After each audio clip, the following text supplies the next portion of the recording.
morning, everyone. I'm so heartened to see you all joining us here this evening. My name is Alicia Turner. I am an executive member of the Sickle Cell Support Foundation of Jamaica, and I'm a proud sickle cell warrior.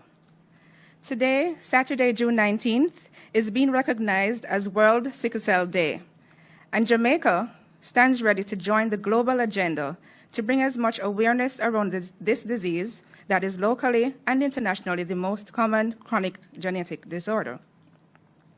To commemorate the significance of the day, the Ministry of Health and Wellness's Family Health, NCD, and Injury Prevention units, in collaboration with partners Caribbean Institute for Health Research, CARE, formerly the Tropical Medicine Research Institute, the Sickle Cell units at the University of the West Indies, the Sickle Cell Support Foundation of Jamaica, they all decided to do a week-long series of activities in order to shine the light on sickle cell disease, on a national level at that. Today's event is proudly sponsored by Medical Marketing Limited. Throughout the past week, our team members have engaged in media interviews as we make every effort to spread far and wide our objective messages. We look forward to what's in store for us all this evening. But before we go any further, we must invoke the presence of God to bless us this evening. So I would now like to invite Ms. Tanish Simpson, who is also a member of the Sickle Cell Support Foundation, to offer the blessing. Tanish? Amen. Hallelujah. God is awesome. We just want to thank the Lord, for another year of sickle cell awareness. I'm not sure if you're hearing me clearly. I realize that there's a pause each time I speak. But this evening, we just want to thank God for His faithfulness towards us and His love. Let us just dedicate the proceedings today in the hands of the Lord, because we would not make it this far. We wouldn't be alive today without His grace and His mercy. He have kept us, and this evening we just want to put everything in His hands. We just want to ask Him just to direct, just to lead the entire proceeding as we go forward. Father, we just ask for You to take over everything that will be said and done here today. Mighty God, we put it in Your hands right now. Lord, we thank You, oh God, for all sickle cell warriors. Father, You have kept us. You have protected us. Father, Lord, You have overshadowed us with Your love. And mighty God, we pray, oh God, that You continue to give us victory in every area of our lives. We pray, oh God, as this proceeding is going on with Sickle Cell Awareness Week, Father, a lot of persons will come to know about the battles and the struggles and the situations of persons living with this disease. Mighty God, we glorify You. We ask You to take charge of everything. All the presenters that will present today, mighty God, everyone that will take part, take over the presentation. Let self-slain and only You be seen in everything that will be done today, mighty God.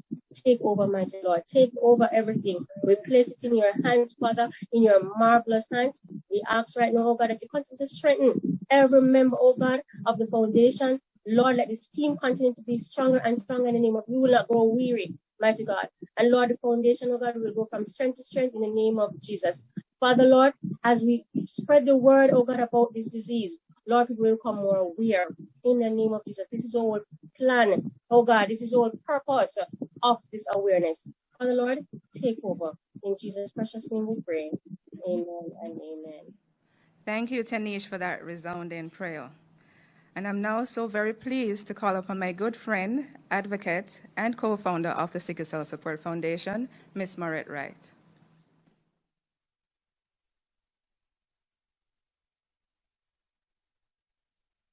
Thank you, Alicia. Good evening, good evening, good evening.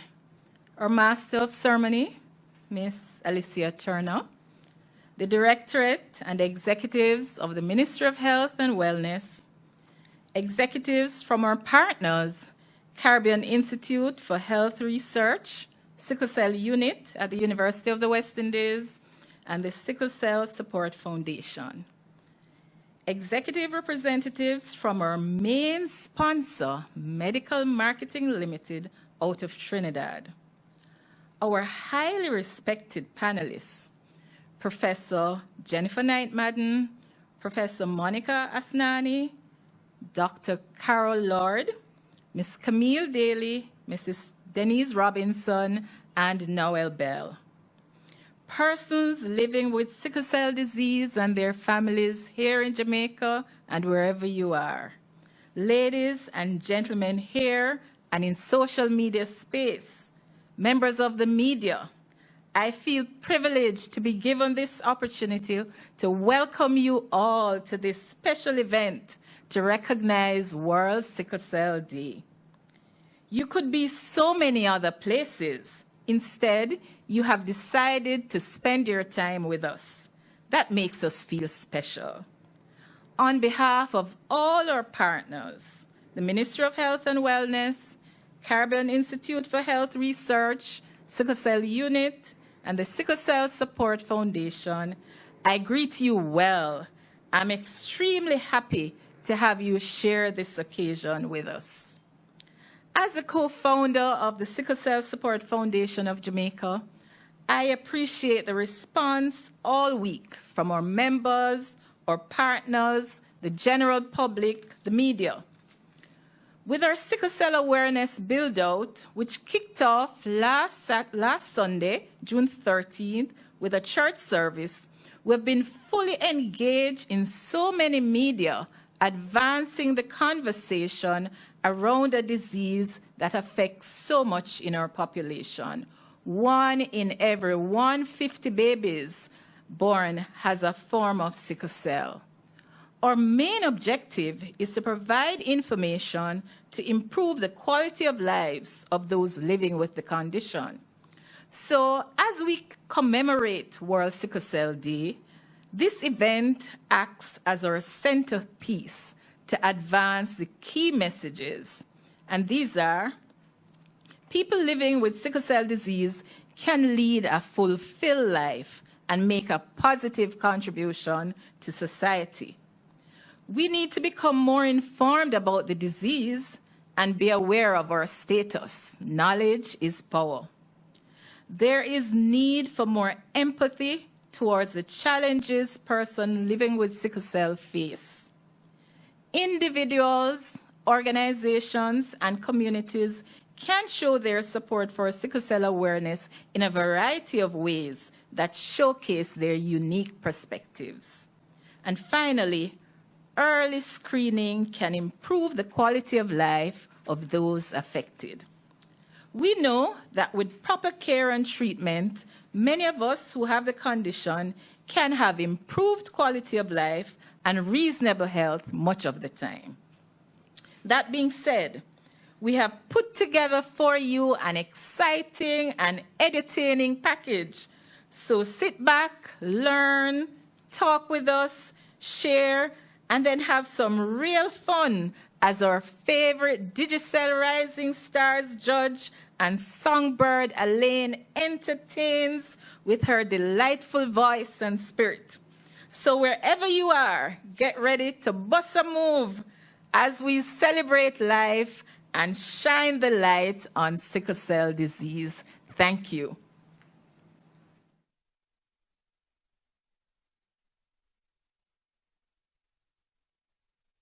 All right, thanks, Maurette, for bringing us that message. And now I'm very pleased to present you with a special message from the Chief Medical Officer in the Ministry of Health and Wellness, Dr. Jacqueline Biseso McKenzie.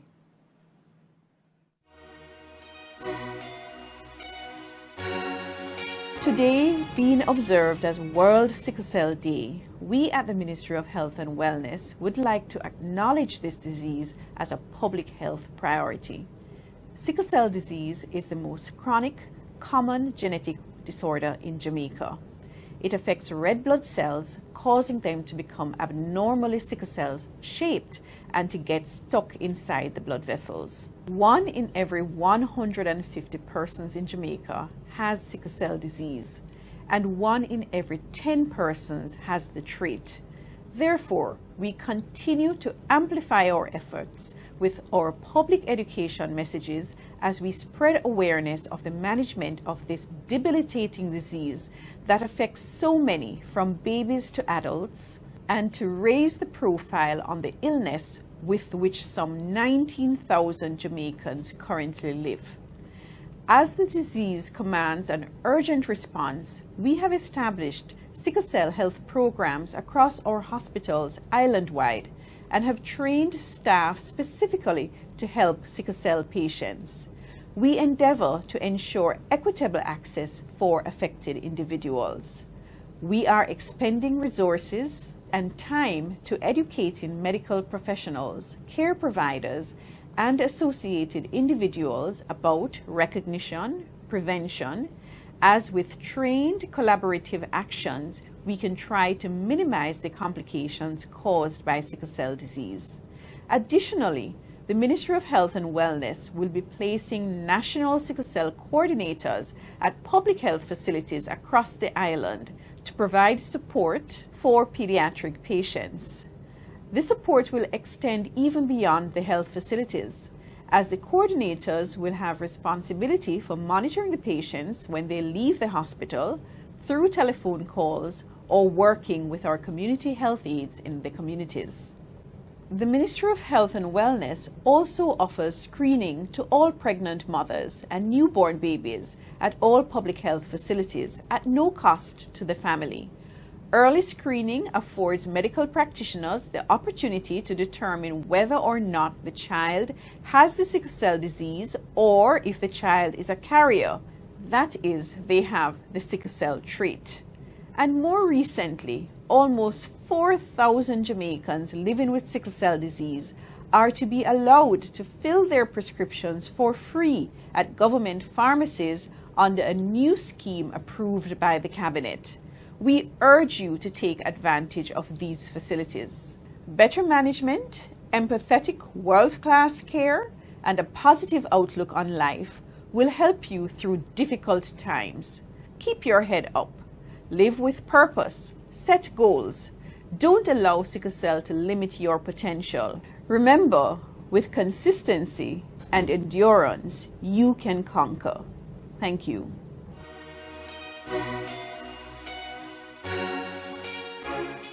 Great. Thank you to the CMO for bringing us that message on behalf of the Ministry of Health and Wellness. And next up, we will have a message from our sponsors, because this evening would not have been possible without the generous donation or sponsorship rather from the Medical Marketing Limited. Medical Marketing Company Limited was founded in 1990 with a mission to improve healthcare delivery throughout the Caribbean. From its humble beginnings as a purveyor in intraocular devices, dermal applications, and blood bank reagents, MMCI has evolved into a vibrant, competitive provider of quality products and systems. MMCL is a market leader in blood bank testing, coagulation automation, autoimmune testing, electrophoresis automation, wound care, and ostomy products. So now we will now have a message from our sponsors. Hi there.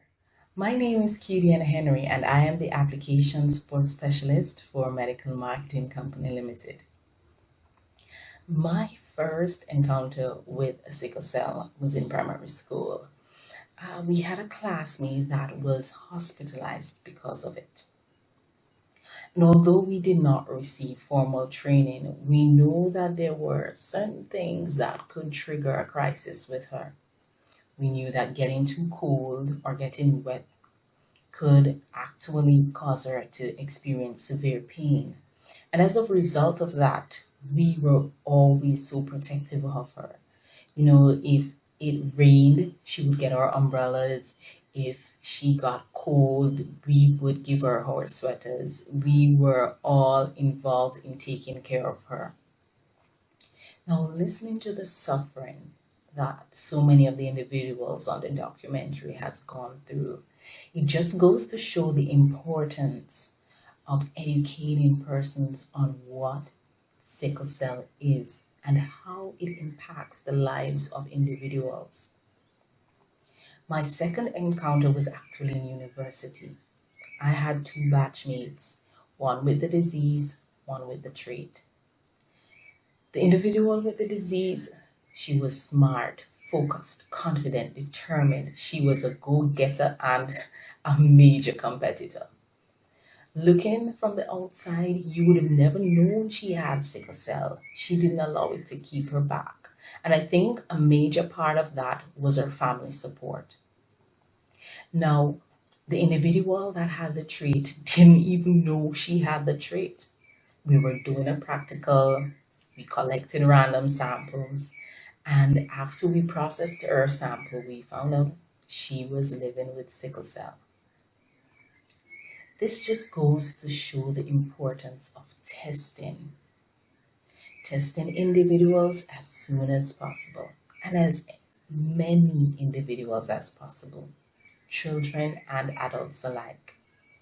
There are so many individuals who are suffering in silence because they don't know their status.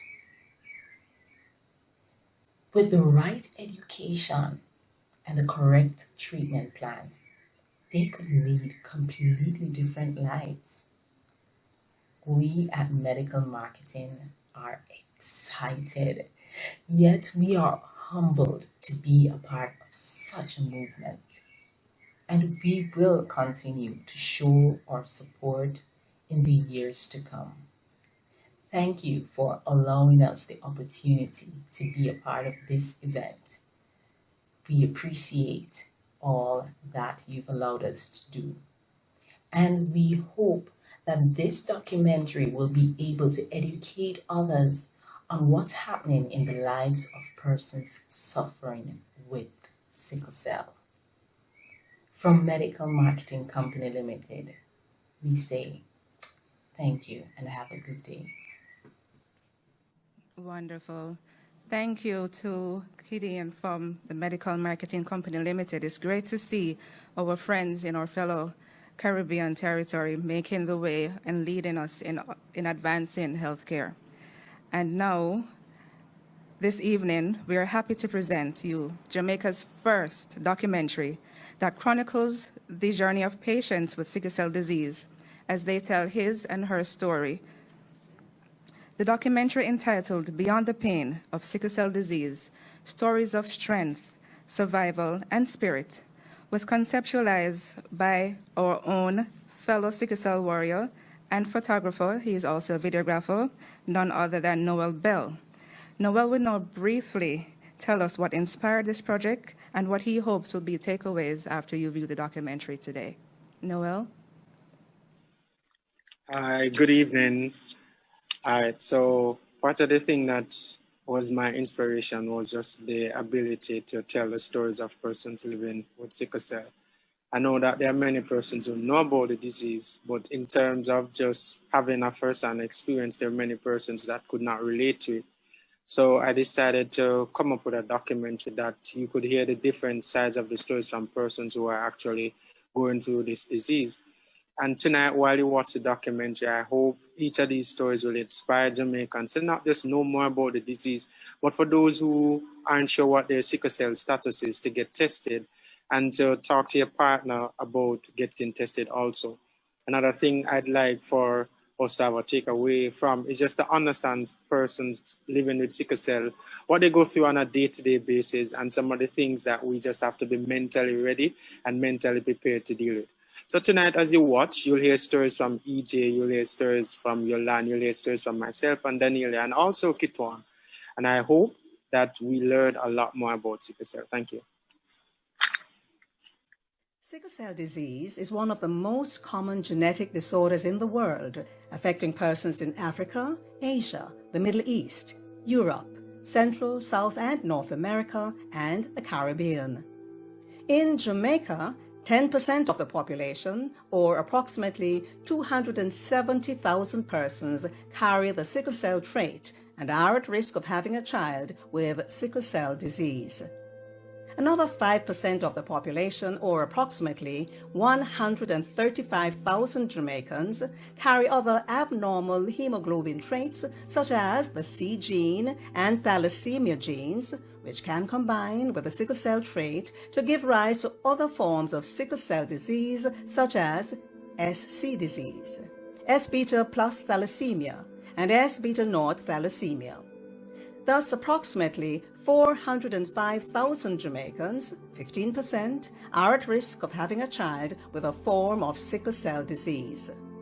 1 in every 150 babies born in Jamaica has a form of sickle cell disease, and every year approximately 300 babies are born in Jamaica with the condition.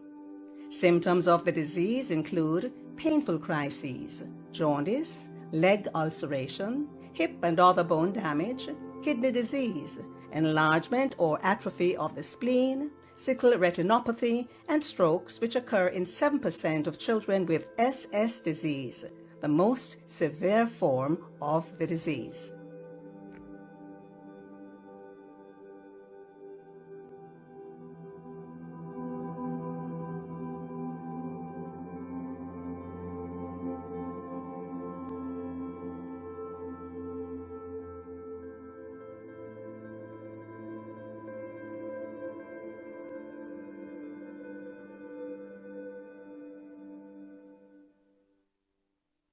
I'd start by telling you what sickle cell disease is, because it's all about sickle cell disease. So perhaps if we had named the disease, it would have been banana cell disease, but red cells are usually round. In people who have sickle cell disease, it's this shape, which is the shape of a sickle. It's an inherited disorder. You can only have sickle cell disease if you inherit an abnormal gene from both mother and father. And one of those genes must be the gene that makes sickle hemoglobin instead of the usual adult hemoglobin. So if you have a trait, you inherit a gene, an S from one parent, and a normal adult hemoglobin from the other parent, you don't have a disease, you just carry it. But if you inherit the S and another S, or perhaps another abnormal gene like a C, or a thalassemia gene, then you have sickle cell disease. And most of your red cells have the propensity to do like this because of the sickle hemoglobin. Think about it. Where does your blood go? Everywhere except your hair, because your hair is dead. So sickle cell disease is a disease that you have for your whole life that can affect anywhere the blood goes at some point. So here at the Sickle Cell Unit, we do 3 things. We are a part of a research institute, and hundreds of papers have been published by this unit that have affected how sickle cell disease is managed globally. So we do research, and at any given time there are several research projects going on. The second thing we do is that we look after patients. So as I mentioned, about 3,000 patients will come at least once every year, which brings me to another thing that we do, which is training and education. So we educate the patients and their families about sickle cell disease. We educate the general public about sickle cell disease. But we also educate healthcare workers of various types, doctors, nurses, physical therapists, and so on. The idea being that patients could go anywhere in the island and get the same quality of care. We publish clinical care guidelines that are available, which can help healthcare workers anywhere in the island and in fact the region to give the same standard of care. And I would say the last thing that we do, it kind of crosses over the others, but we are very involved in newborn screening. My name is Graham Sargent. My wife Beryl, we met in Bath. Beryl worked in the hematology laboratory, so she had a laboratory background. I was basically a clinician. We came to Jamaica for a year in 1966. And during that year, we began to get interested in sickle cell disease. And we looked for grant support. And in fact, from 1967 onwards, we have done nothing but work in sickle cell disease.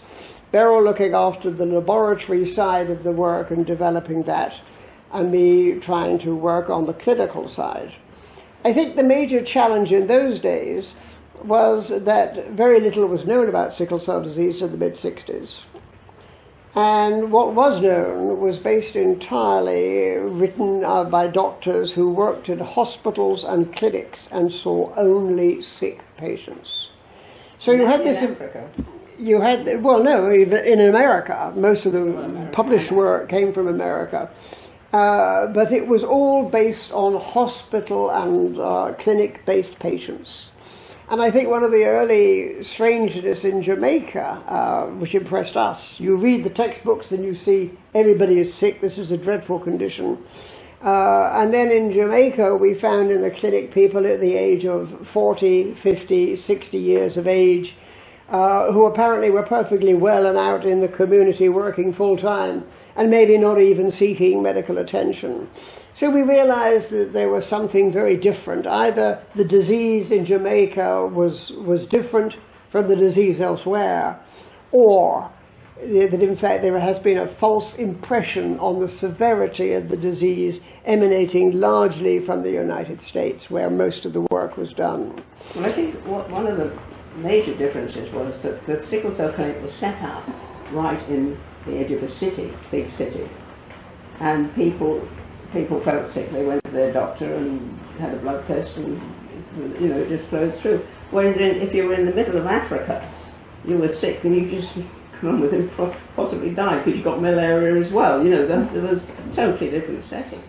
Yes, I think there was, the initial thing was this conflict between what you read in the textbooks and what we saw in Jamaica. And it was interesting because the very first paper that we published together with Dr. Paul Milner, who was then head of the Department of Hematology, and he was the one who introduced us to the disease. The very first paper was entitled Relatively Benign Sickle Cell Anemia in the West Indies, 60 patients over the age of 30 years. And we had difficulty getting that published because people said, this is rubbish. Nobody lives beyond the age of 30 years with sickle cell disease. What they're talking about is the sickle cell trait. Well, that was not what we were talking about.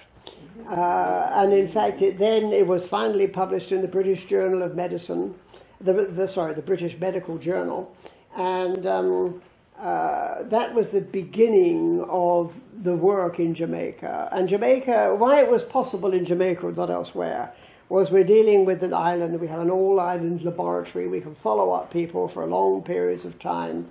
10 years later, we can find them quite easily. In fact, one of the very first studies we did in those days, when we were supported by the Wellcome Trust, was we had a mobile clinical unit.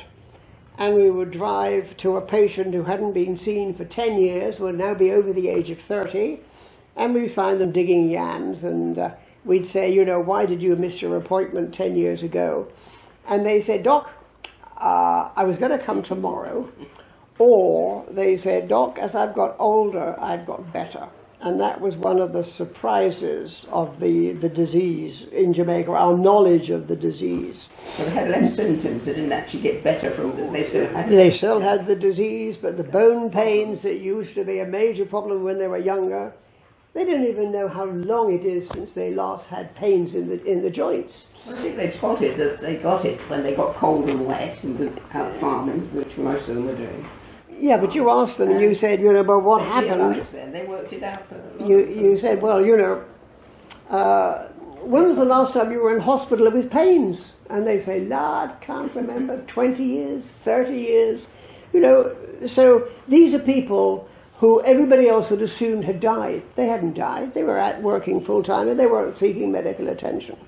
So we had this conflict between Jamaican experience and experience elsewhere. And I think the bottom line was that Jamaican experience was true because we could actually get out into the community, which people elsewhere didn't do, either because the conditions were not right or it wasn't the tradition to visit people in their homes in Chicago or Baltimore or New York. That wasn't the way they observed the disease. So I think there was this huge difference between approaches to the disease. The disease was the same.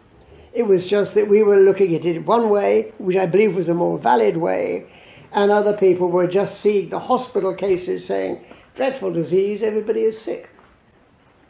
I think that following the very early work, which allowed us to get out into the community and to establish that many people were very mildly affected, particularly as they got older, we realized that we needed to understand the determinants of the disease. We had reduced the degree of symptomatic selection in these patients But the question is, what was the true natural history of the disease? And to do that meant that you had to identify babies born with the disease at birth.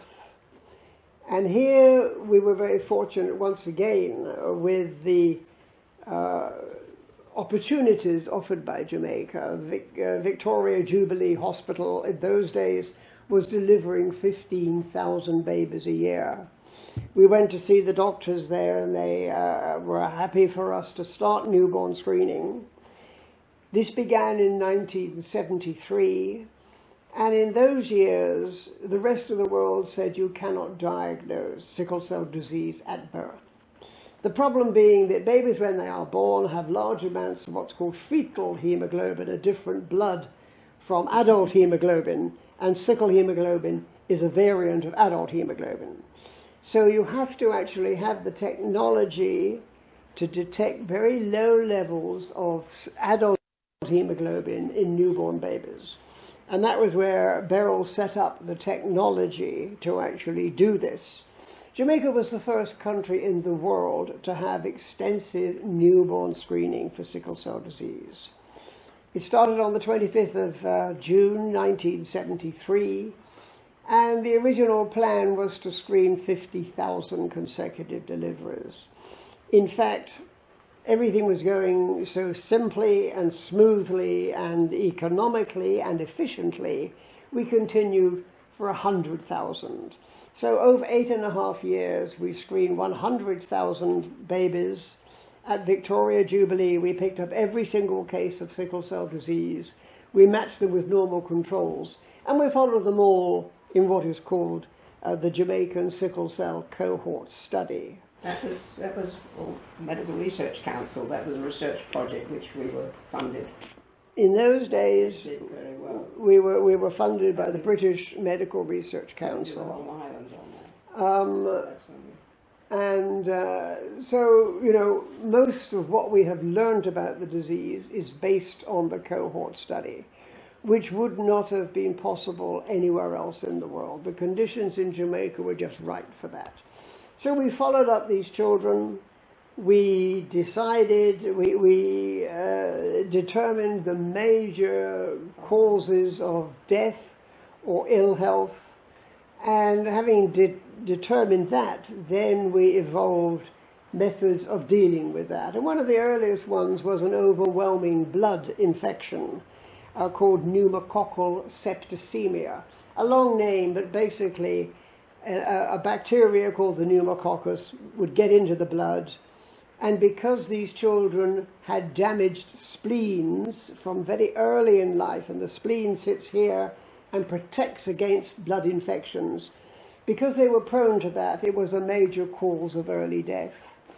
And so one of the first interventions we did was to prevent the problem of pneumococcal septicemia, either by giving vaccines or by giving penicillin. There are protocols now which were originally established in Jamaica. The work was published in 1984, and then in 1986 our American colleagues did a huge, much larger study in the US, confirming everything that had been shown in Jamaica. And this has now become absolutely routine in the management of babies with sickle cell disease. Didn't take our word for it. They had to do things. Well, no, but that was very important, because although our numbers were relatively small, I mean, we're talking about 100,000 babies, but there were only 311 babies that had sickle cell disease, had SS disease, this sickle hemoglobin from mother and father. So the first major development was that. The next major cause of death was where the spleen, sitting here, suddenly enlarged, trapping the baby's blood. And that was called acute splenic sequestration. And basically we looked at the natural history of this complication, we realized how important it was, and we decided that we would teach our mothers every day how to feel for the spleen. And if they found the spleen was getting enlarged, to come immediately to the sickle cell clinic. the simple intervention of teaching mothers how to feel for the spleen decreased the death rate from this complication by 90%. So that, and also pneumococcal septicemia, these things occur early in life, and the only way you can implement them properly is to make the diagnosis at birth. And so that is also become absolutely routine in the management of sickle cell disease. There are many, many other interventions that have been developed from the knowledge of sickle cell disease from the cohort study, but those are perhaps two of the most important. Back in the day, 40 years ago, your chances of dying by the time you got to 10 was actually about 20% if you were born with SS disease, the most common type. Now, if you're born in Jamaica with sickle cell disease and you're identified at birth, your chances of making it to 5 are no different from if you didn't have sickle cell disease. Why? Some extremely cheap interventions. Vaccines, penicillin, and teaching the parents to feed the tummy every day. So, newborn screening is critical because if you identify the baby at birth, you can use these cheap interventions to actually decrease needless death and decrease the complications of sickle cell disease. Jamaica is the first place in the world where newborn screening was done on a big scale. That was done by Professor Sargent, the Jamaica Sickle Cell Cohort Study. Thereafter, we stopped screening. However, thankfully, with the advocacy of the sickle cell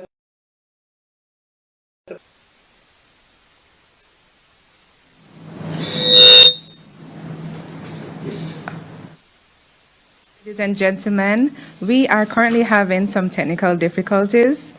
Our team behind the scene are working vigorously to have it resolved. We realize that the video has been paused and they're working to rectify that as soon as possible.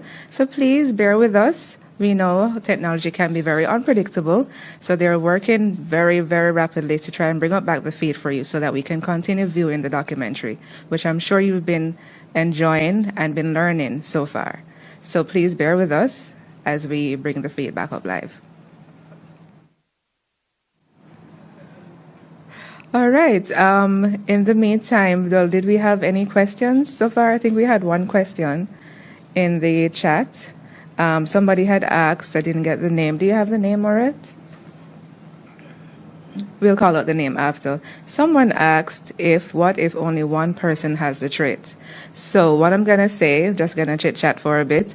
With sickle cell disease, as we mentioned earlier, it's a genetic disorder that is inherited from both parents. So in order for someone to be born with the disease, both parents at least have to have the trait, and at each pregnancy, there is a 25% chance that that child will be born with the disease, and a 50% chance that the child will be born with the trait, and then the remaining 25% that the child will not be born with either the disease nor the trait. So that is to answer that question, and I'm hoping that other persons may have had that question in mind. So we're here to enlighten you. Moret? Mackie Joy. Okay, thanks, Mackie Joy, for that question. So keep your questions and comments coming in, and we will answer them as soon as we can. We will be having a discussion after the airing of the documentary. So therefore, you can all send us your messages in the chat, and we will answer them as much as we can. All right. And my technical team is indicating that our feed is live and ready to be back up. So let's get back to the documentary, watch, listen, and learn. Thank you for your patience.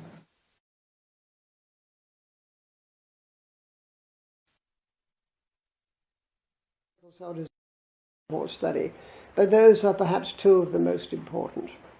Back in the day, 40 years ago, your chances of dying by the time you got to 10 was actually about 20% if you were born with SS disease, the most common type.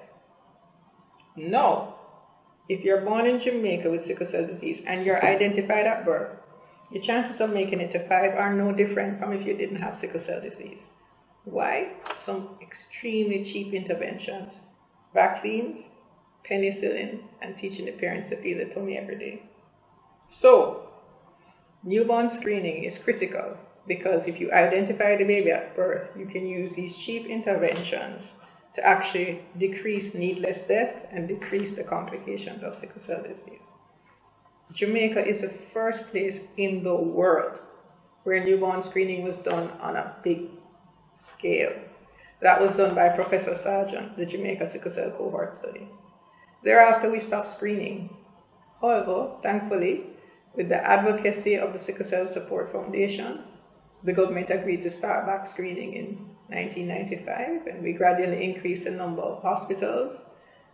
The Sickle Cell Trust then did another project, and they increased, and in 2015 it became a priority of the government, and we got island-wide newborn screening.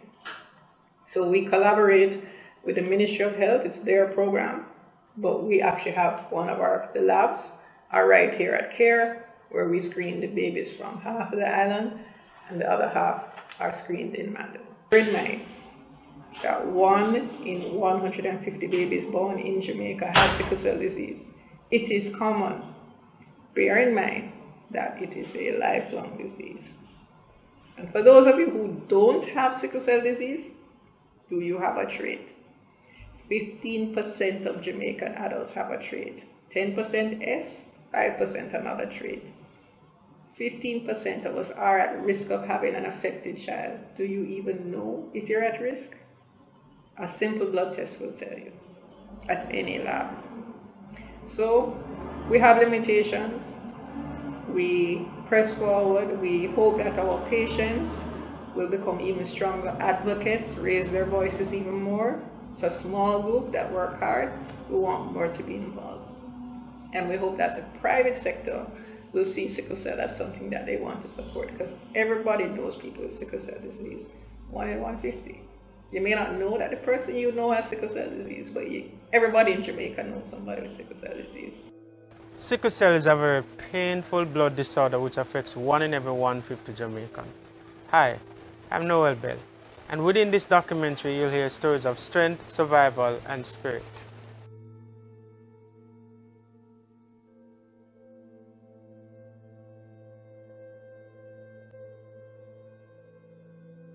The Sickle Cell Support Foundation of Jamaica is a non-profit, voluntary organization. We got started back in 1992. At that time, we were the Sickle Cell Support Club. Another young lady with sickle cell, Miss Maureen Wright, and I actually met while we were first-year students at UE doing our degree, and we both wanted to create an organization that would raise awareness about sickle cell disease and provide support to individuals with the condition. The foundation does ongoing fundraising, and we seek donations primarily to help patients cover the cost of medical expenses. We have a bank account, and we would be very grateful if anyone listening would like to make a donation. Our NCB account is 4042 67 256. Hi, I'm Beverly Samuels. Suffer with sickle cell, HBSS. And life has been very challenging for me from 2015 coming down. My early years in school at Denhamtown Secondary, I was unable to complete my schooling because of the sore I got on my leg. What really happened is that as young fellas threw a stone and hit me on the leg, and it was swollen for a time. I couldn't walk until I went by public and they burst it, and there the sore come out. I got a leg ulcer, and while going to school, my friends besides they are teasing me, so they're going to kick me on the foot. So I went home and tell Mommy, no, it's not going to work. I stopped from school.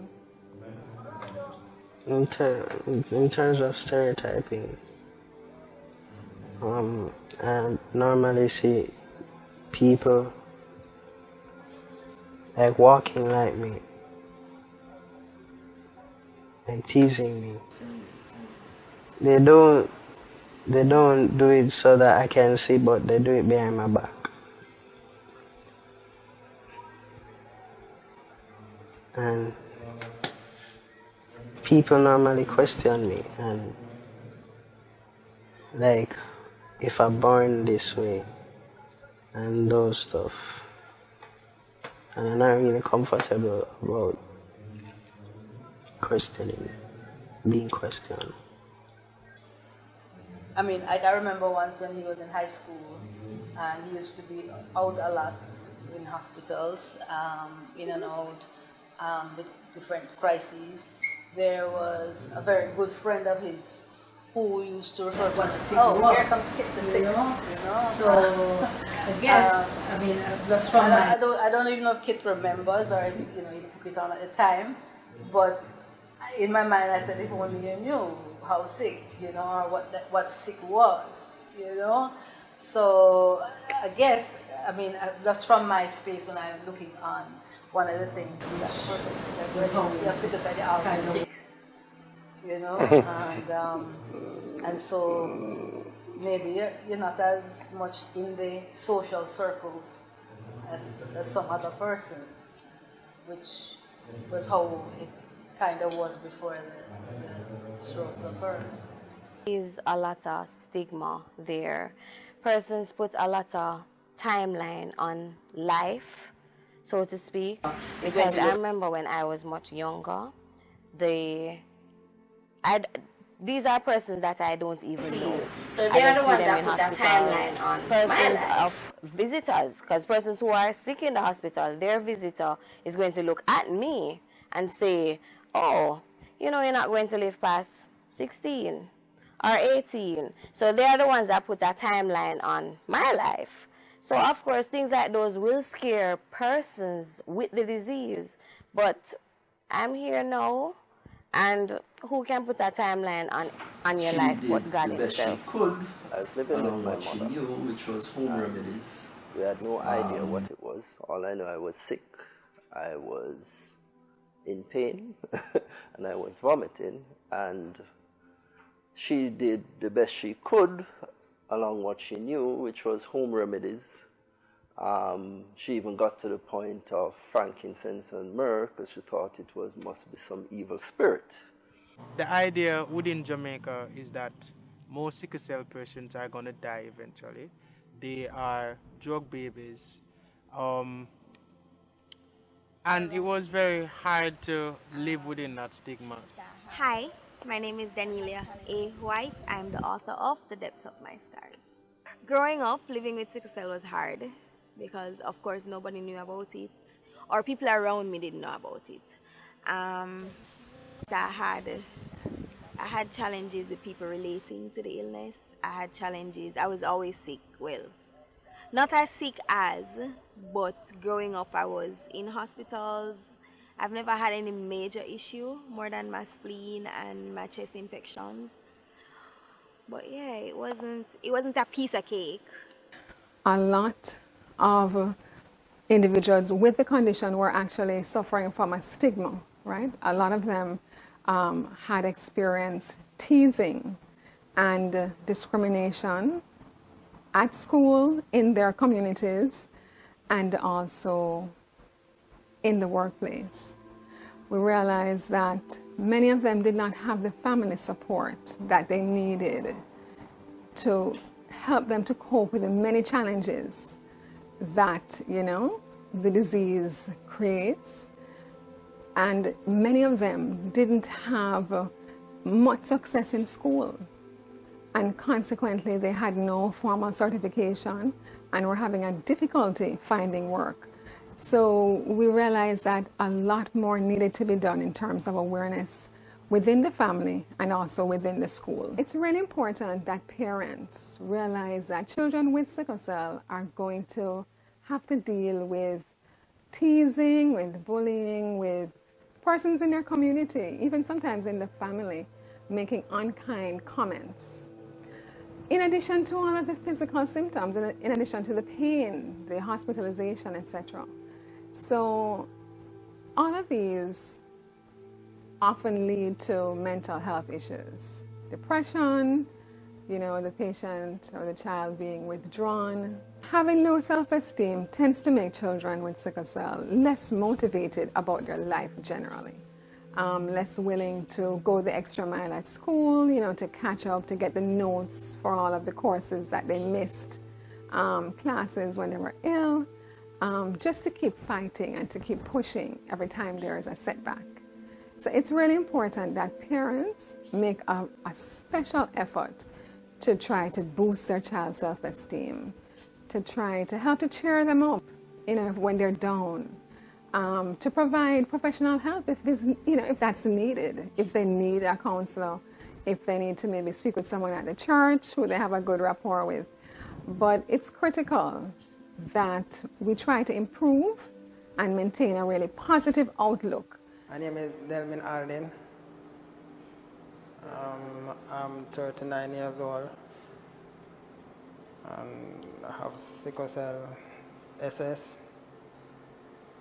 And from about 9-year-old, I have an ulcer. I never heal. I never get to go to school, so I get to get education. So life is a mess for me because I grew up in the country in Manchester, and country here, they never really understand. So the principal tell me, say, we must wait until it heals. If you come back to school, I never heal, so I never get to work, I never get to get education and get a skill.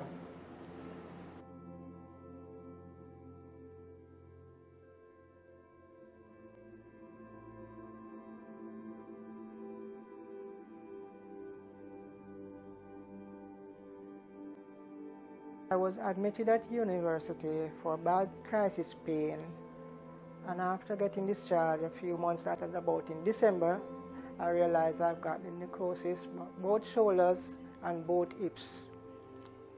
This makes me very uncomfortable because I can hardly move around, and it's so heartrending to know that you used to walk around and help yourself, and now you have no help.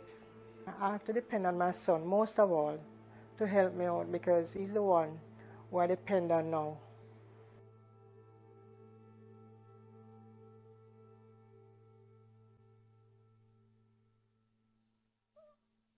I was a statistician, and I was good at it until the stroke, and that now skewered me, and as a result, I can't really do nothing, can't really walk, can't do nothing of my capable. But you know, then Mom was saying, why not try art? And I said, okay, why not? And at first I suck, but then eventually I was more capable of that. At 25, he shared. The background, obviously, he was born with sickle cell. I'm good at art, so his life journey really was about a lot of pain and hospitalization. You know, the hospital at 25, as he shared. The background, obviously, he was born with sickle cell anemia. Yeah. And his life journey really was about all that developed into what they call acute chest syndrome. And in 2005, which was the year of that he had this stroke, he came down with a cold that developed into what they call acute chest syndrome, and that syndrome landed him in the ICU, and it was in the ICU that he actually had the strokes. There were one of the side effects coming out of the strokes, in addition to having seizures and having paralysis on his right arm and the difficulty walking. As he said a while ago, he actually lost a statistician. He worked with statin, and one of the side effects coming out of the strokes, in addition to having seizures and having the paralysis of his right arm and the difficulty in walking, is that he actually lost all of that knowledge. He was actually in university doing a second degree at the time, and because he came out without all of what we were accustomed to, his life was completely altered. And I'm an artist, and his sister's an artist, and if you look around the house, as somebody says, it looks like there's a Picasso explosion in here. There's art everywhere. And so I got to work in terms of therapies, using occupational therapy, speech therapy. Using creativity as a tool to see how I could jumpstart or to do more than just what the medicines were doing. Because there's lots of medicine and that was involved, and there was a lot of therapies, occupational therapy, speech therapy, physical therapy, all of the above. And so I threw in the creativity therapy in there, and yes, at first it didn't quite suck the word he used, but it was something that was outside of his wheelhouse, and so I tried him with different media, different techniques, different ways of making marks, and which is all he could do because he couldn't write after the stroke as well. He lost his ability to write.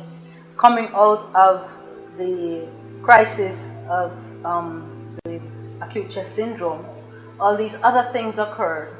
So the seizure management being one of them. One of the other things that was very significant is that Kit in 2014 was diagnosed with a condition of sickle cell called avascular necrosis, and it was of the hip joint. And the necrosis. But the fact that right side was weaker. So what was happening to him, because the right side is weaker, and because well, as I said, this happens to people with sickle cell whether they have had a stroke or not. But the fact that right side was weaker, I in my mind, I'm not a medical person, I think that kind of pushed that, and so was walking much better between like 2000 going up to that point when it was a kind of very painful syndrome, make it? Yeah, man.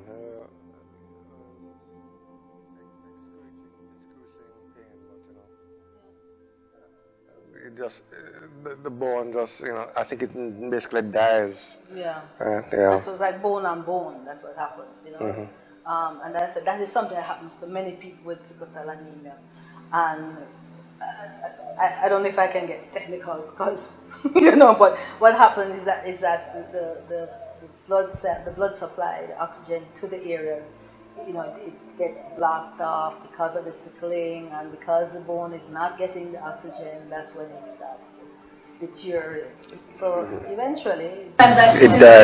And I'm sitting and have to have a hip replacement, and just to say that that's not an easy space either. That's a big surgery, For me, when sometimes I sit in the clinic and I'm sitting and yes, Kit is having challenges and I feel for him, but then I start to look around at other people.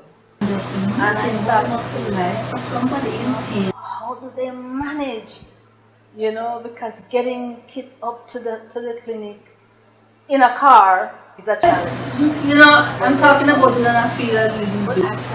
I feel a little emotional. I feel. Somebody in pain. To hook it out to the corner, to stand up, to wait for a bus, to get on the bus. Oh my! I'm talking about it and I feel a little bit. I feel a little emotional. I feel tight right here. So it's hard. It must be hard for him.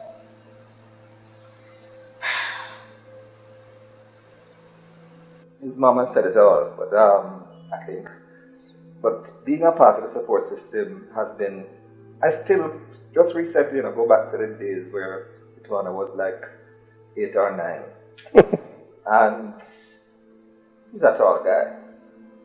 And when he was having pains, I would be walking all night with him in the hand because he was just having pains and you just had to stay up with him. So there were many sleepless nights for the whole house. And there's nothing you can do. I remember him as a little boy, before we even after a time, we've got to understand that. But when I began to dancing, and Kitwana is crying, and I am only a father, you know, and I never knew what was causing all of this pain. So, but after a time, we got to understand that. But it was almost, I said, traumatic, and something else. We learned to live with it. Entire family, but all of us, you never managed. Almost like a shift system. As for the inside, stroke, those days, those weeks, I learn to accommodate us because it we was were. something. I mean, I've known of entire times family. when All of us were saying, "No, you're not then allowed out here. almost like that. You're not leaving here." People had to learn to accommodate because we were. I mean, I've known of times when the hospitals were saying, "No, you're not allowed out here. You're not leaving here." You know, it was like that. And then having understood now that he had a stroke, he's home. Is a life changing. He's home to because a friendly environment. I mean, no longer going to work, coming home, but fortunately, he's home. He's home to a friendlier environment where everybody is battering around him. For my own part, it has changed my spirituality. And I think that had an impact. I still remember when I had two friends who came to ICU at Fruitvale. And I think that had an impact while he's around today. And that influenced me to start going to church. My experience, well, as I am the youngest in the family, as a little girl, I did not know what or understand what sickle cell is. Because I was wondering, what's this all about? Why is it always in the hospital? But I come to learn and find out years later what he really has. It was sickle cell anemia. So for me, I always looked at Kit as a big brother, you know, like he knows everything. He's like my guy, because I always come to him for everything. But after that devastating stroke, everything changed. Because right now I become a big sister. I try my best to make him understand or teach him what I know best. But sometimes I'm not always resourceful, but I will do my best. The foundation is very delighted that the Honorable Minister Christopher Tufton and the hardworking team at the Ministry of Health have in fact worked to get our request to have sickle cell patients who get prescriptions at the sickle cell unit be able to fill them at the drug serve. For many years ourselves and the sickle cell unit have been advocating for this, so we're very grateful that this cabinet submission has been approved and has been implemented. We're also very happy that the ministry has mainstreamed sickle cell disease as one of the key chronic diseases that they're actually developing management protocols for the public health sector. This is something that we have long advocated for. We've always been concerned that hospitals in the rural areas do not have, adequate understanding of the management of the disease, and we understand that a lot of training has taken place, which we're grateful for. What I would like to see is a little greater support for some of the more serious adult complications of the disease, which are quite costly. So, two things which spring to mind are sickle cell retinopathy, which can cause retinal detachment and requires regular checks, dilation to see the back of the eye. That is definitely something that we know the Ministry of Health is aware of, and that can be costly. And then should the patient need either laser surgery or invasive surgery to correct partial retinal detachment. That cost can be over $500,000 or more. And if a patient is unemployed or has no health insurance, they really can't access that surgery because it's not done in the public sector. We've also raised the issue with the minister at our meeting about the need for some support for patients who have the hip necrosis problem, who are poor, unemployed, and can't afford the cost of the prosthesis, because the government's free healthcare program will cover the cost of the surgery to replace the hip, but the patients are responsible to purchase the prosthesis. And that prosthesis can cost you $200,000, $300,000, all the way up to $500,000, depending on how badly damaged the hip is. Sometimes you need bone augmentation, etc.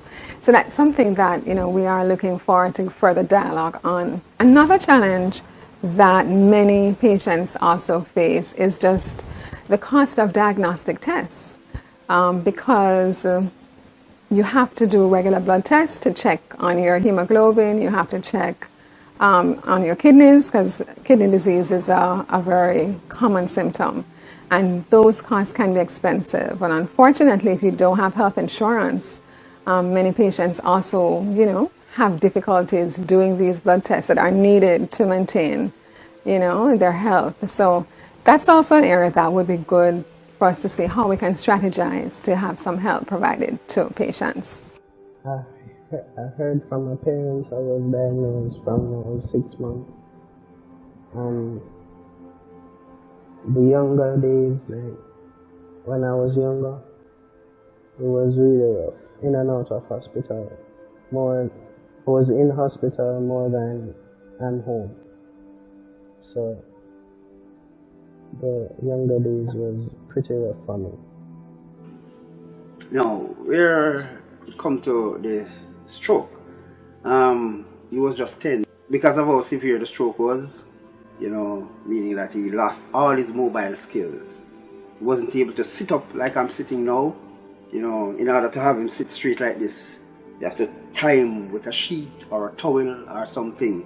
Wasn't able to move his hand, wasn't even able to turn his head. So we had to give him everything for him. Where just everybody coming from church come visit her at that hospital. She I think she reached a point where she said she gave up, because I was at the hospital and I walk out of the hospital and leave them in there because I just couldn't take it, because basically it was a point there I can say where she was really said this is it. I remember in particular 2000 and I think it was 10, 12 thereabout. And I remember being in accident and emergency. And the nurses were to change over. And the nurse that was dealing with me at first, she was such a warm-hearted person. I don't know if it was because she was a very mature woman, but she was very warm-hearted. And when they were changing over, she said to me, I don't remember the name exactly, but she said, nurse is going to take over from you. I really hope that your pain will resolve soon and you'll feel much better in order to go home, that you won't have to be admitted. And I looked at her and I said, thank you so much for that. Thank you so much for that. I really hope so too. And would you believe, the nurse that came on afterwards, now I was not admitted as yet. The nurse that came on looked at me, and when she was turning over to her, she said, oh, this is Yolanda Palmer. She said, the Mrs. Yolanda Palmer. She's HBSS.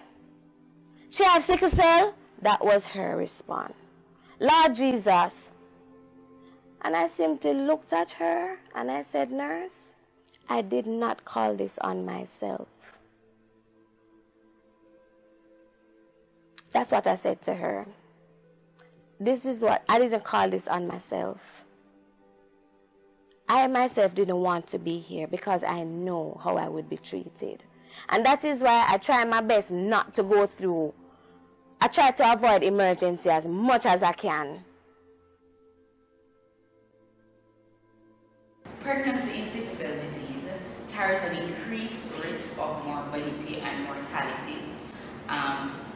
Women with sickle cell pregnant women with sickle cell are 7 to 11 times more likely to have a complication as compared to the general population.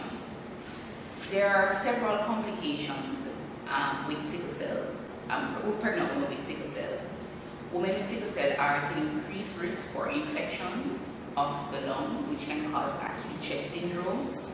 They're at increased risk for kidney infections, and they're at an increased risk for sepsis. Pregnancy also carries an increased risk for stroke for women with sickle cell disease, as there is increased risk for preeclampsia and eclampsia. Pregnancy also carries an increased risk for gallbladder disease, such as gallstones. You have an increased risk for heart enlargement, which may lead to heart failure. There is an increased risk of miscarriages and death. In terms of, sometimes patients may come to you and ask if there are patients with no issues or complications in pregnancy. And I say to them, you can have a pregnancy that is uncomplicated. However, we have to look at the numbers and recognize that once you have sickle cell disease, you are at a high risk, right, for complications of pregnancy. And with this in mind, we need to ensure that we plan our pregnancy, right? We're not going to wait until we're pregnant before we start planning. We want to start planning from the inception of the thought, right? So from you meet your partner, you should bring your partner for genetic counseling and have your partner tested for sickle cell disease.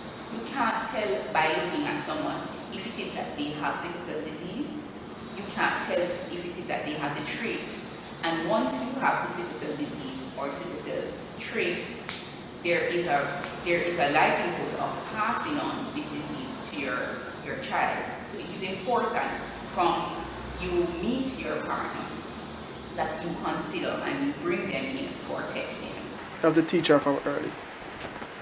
As I said, they're getting older, and we cannot hide the fact they're going to have boyfriends and such. They're going to get married as well. Now, this is where the point where a parent come in and make them know that you're an AS. Not get nobody with an AS. No man with an AS. Because you're not going to pitch if you get a child with SS. Because you see your mother go through it already. So this is where the training comes in and the speech. You know? So we have to go through it, and person have to realize that you have to know your partner. You have to get tested and take it from there. And I start already telling her, because she has the trait, because she got a S from me and an A from daddy, makes her AS, and I start to let her know. Some people will say, oh, it's too early to let. No.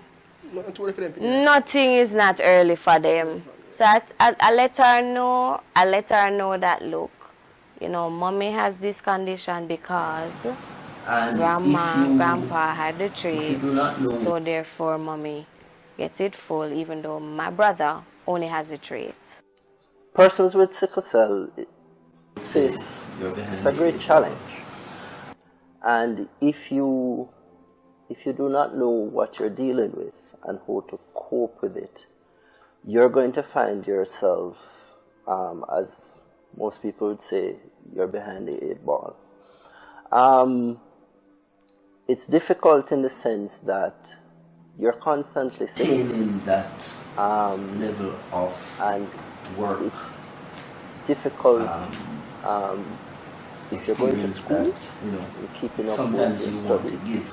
If you're working, it's important that you understand that level of work experience that sometimes you want to give. It's important that you understand how to treat yourself and treat your body so that you can perform at your optimum. And without that information, without that knowledge, it makes your life what most would say a living hell. It's difficult to keep up with everybody else. As a male, you want to know that you can keep up with your peers. You can run, you can play football, you can swim. And these are things that sickle cell limits how much you can be What's your involved. limit? You're playing football. Not to get too cold, so you can't spend too much time. How much you can push yourself. If you're So from that, if you're going to the beach, you have to know how much.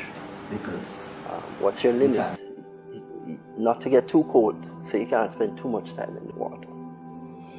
So from that, you begin to feel like you're less of a man, because you can't keep up with what everybody else is doing. So a crisis for me comes in different levels. I'll wake up some mornings, and that still happens. I wake up if the ground is too cold and you put your barefoot on the ground, you have spasm for hours. That still happens. I just know now when I'm getting up off the bed, you put a sock on, or you just chill a little bit till your body temperature come down. It's just my crisis starts in my legs, and I have an excruciating headache. So it's mostly my lower body and my head, and it feels like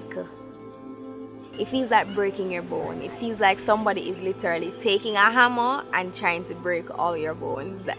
It's the worst pain you could imagine.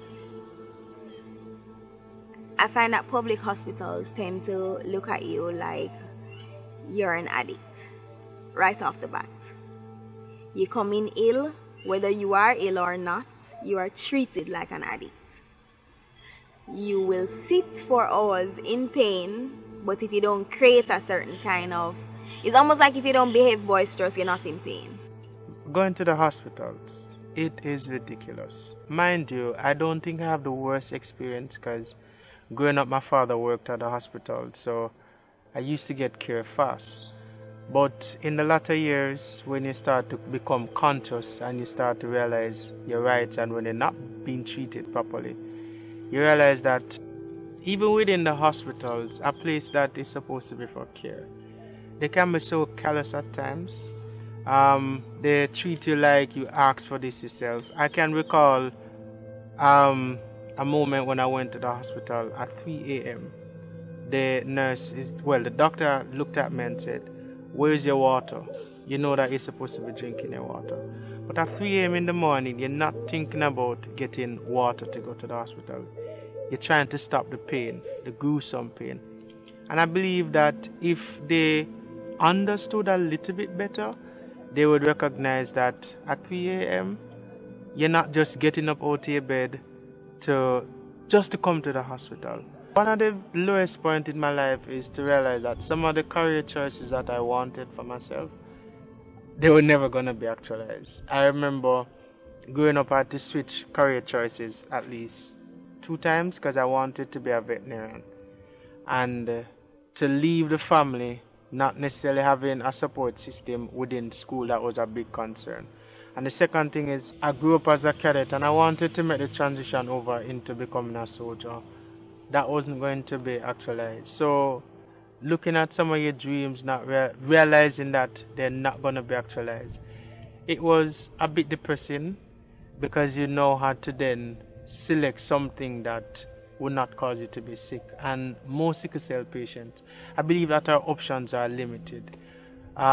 Because even the workplace, even if we choose to do just a regular job, say for instance accounting is a regular job, if the AC is too cold, those are the things affect you. So career choices was a big thing. One of the mandates of the Sickle Cell Support Foundation is to try to improve the experience that patients have at school. Because the illness is very severe in the early years, when children are in primary school and secondary school, they are absent frequently. And if they do not have the support from teachers, from their parents, and from, classmates to help provide notes, and for teachers to provide a little extra tutoring, and for parents to encourage them, to catch up. Yes, you were absent, that's okay, you'll soon catch up, you'll soon be back on top of the work. That kind of ongoing support from parents is essential. And what we found is that that collaboration between the home and the school was often missing. And as a result of that, many children did not complete school successfully, meaning that they left school with no CXC passes, no formal certification. And of course, we realized that we needed to sort of engage the school community. So this is why we created our teacher's guide to sickle cell. And we first had a draft in about 1995, I believe, which the sickle cell unit issued to schools. And then in 2017, we actually updated it, added more information, and relaunched it. And we got sponsorship and distributed about 3,000 copies to schools. We're not sure how well that went, but some schools still have not received copies. But the idea is that we're trying to explain to teachers what the condition is about, what's likely to happen to the patients, and what kind of support these students really need. Because what happens is that many children, they do not have an opportunity to repeat CSEC subjects after they leave school. Their families don't have the resources, their families have other children to take care of. And so what happens is many times these children become adults with no skills, right? Not able to compete effectively in the job market, and no resources to continue and do further training. So consequently, there is actually quite a high level of poverty among the adult sickle cell population. So this is an issue that has several ramifications, right?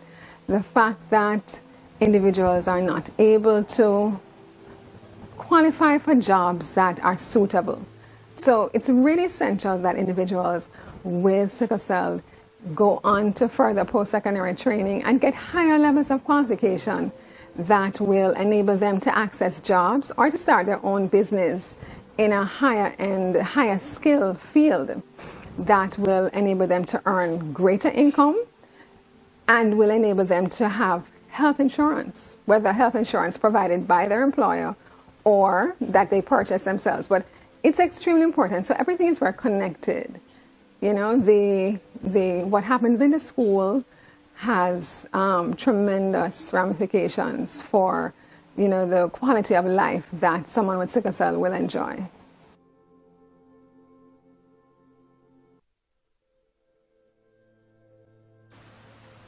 At the end of the day, only our family. That's the truth. And when friends couldn't understand, I go, I tell people that my family is my backbone, my skeletal system, because at the end of the day, only our family. That's the truth. And when friends couldn't understand it, I've lost friends who, looking back at it, I never really lost people. I guess when people are not meant to be in your space, people just not meant to be in your space. But you have persons who don't know how to handle people with sickle cell and the struggles that come with sickle cell disease. But my family is constant. So they're a major part of my support system in life overall.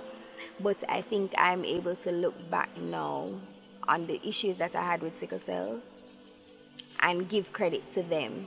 But I remember one day, he and I was driving, and he was actually sitting in the back of the car. I hear him say, "Daddy." I say, "Yes, EJ." He say, everybody think I'm not ready for GSAT, but I think I'm ready. I say, "Sure?" He say, "Yeah." So I said, "All right, I'm going to talk to mommy again, and then we'll see what can happen."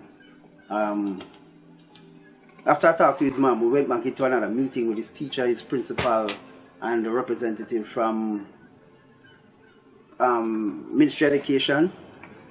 And after that meeting, they said, "Okay, all right, if he wants, then let him go ahead." And he did the GSAT scholarship.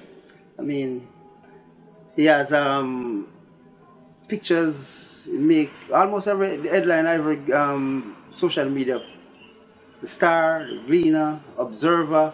Observer even have a video out right now with interviewing his mom and people at his past school, which is Alpha Tree Primary. But you could make marks, and marks equal language in my world, in the art world. So, I was determined to have him practice that, and he was determined as well. So he practiced and practiced, right, kid? And got better at it, and so good at it that we entered him into the competition. Couple of times. First time he got an award, a merit. And then the second time... 2 merits. Yeah, he got 2 merits. And then the second time, no. Got an award. Gold, yeah. One of 9 Gold. in here. I have entered a couple of times myself, and I've never gotten anything near that. So that was, okay. But so that was an achievement. We've done art exhibitions. Yeah. Both himself and Atira. As a means of fundraising as well, because as you can imagine, with this level of devastation, there is so many attending, challenges in terms of, therapies and finance, and it's necessary to deal with that. So that is a difficult space. It has been a difficult space. So, it's good now that he has given up statistics and now being an artist. The art does help to finance some of his needs. In terms of physical activity, I know my limits, and I know what I can enjoy and what I can do within my potential and within my capabilities. I did reggae marathon. I did several half marathon prior to doing reggae marathon, and it was for me challenging myself to see how far can I go. Doing reggae marathon was the ultimate of seeing how far I can go, and my next challenge is really to do an international marathon. So I'm not seeing myself limited anymore. At work, I'm comfortable where I am. I'm a senior systems specialist. So I do not see myself limited in terms of what I can do or what I can accomplish. And physically, as I said, I know what my limitations are, and sometimes I test those limits, but I know where I draw the line. I hold the faith. I pressed on. One of my cousins, Lisa Davis, love her. She said to me, "Cuz it's never too late for anything. Never too late." And I kept on saying, "But it takes too long. It's going to be 3 years." And little did I know, I finally found somewhere. I never had to go through this long 3 years anymore of waiting. And then I finally decided to go to Atlanta to pursue my dream of becoming a trichologist. And that's when I said, okay, sickle cell, I know sickle cell. I'm going to strive for this. I'll see what happens. If it doesn't work out, then so be it. But I'm going to push. And I am now fully certified. I'm being a trichologist. So I'm trying my best and still doing, but I still know my limitation. I still know my limitation. I know when to take it, when not to do, and stuff like that. So right about now, sickle cell, no sickle cell, any form of disease, I tell anybody the sky is the limit. And you just have to, as my husband said, you just have to know your body and know how to deal with things. As I said before, step out and all my things to do. So I'm going to drop you my advice. Dreamer, not a dreamer. That's true. End of the day, so at the end of the day, she really wanted to do it. I said, because I was pursuing my associate degree in maintenance. And I said, yeah, what? Don't put me on pampas. Do your thing. You're going is a less time. You know, you're going 1 year and deal with it. Should go up to and from. As I said before, teamwork. All of the teamwork. You know, you have to have a family background where look out for you and willing to put out the extra effort to make sure that everything is okay. You know, so. And he's the backbone. Indeed, the backbone. Yeah. Backbone. We don't have no words because I want to lift her up still, but you know, but you still have something to bone up. For me, is to make an impact on other people's lives. So, my story now, I think when I tell it, it should or it will motivate other people when they give up and they think they can't do anymore. So my success will motivate others to do what they want to do. 5 years ago, it would have been uncomfortable. But I just had to come to the reality that this is a part of my life story. It's a part of my journey. And just staying in the shadows, not trying to speak out, doesn't help the community. So some of the times, it would be hard when persons are going out. They just randomly get sick and you feel like the party people. But then you just have to come to yourself and say, all right, so this is my reality. And the more you talk about it, the easier it becomes for persons around you to understand what you deal with and to help you with some of the challenges. So this helped in getting over. Even though I had a good support system in terms of my parents trying to ensure that, you know, I get regular checkup, it shaped my mind a certain way. But in recent times, realizing that I have sickle cell don't have me, it came to a place where I just say, you know what, I'm just gonna live. And in the process of living, you start to realize that every day that you wake up, and this is my personal philosophy, every day that I wake up, I have at least 24 hours to do what I can to make my life better. I wanted to do something that would advocate for this community, and this is why I'm now pioneering this project of creating a documentary so that Jamaicans can understand that even though we have sickle cell, we are humans too. We just want to live our life.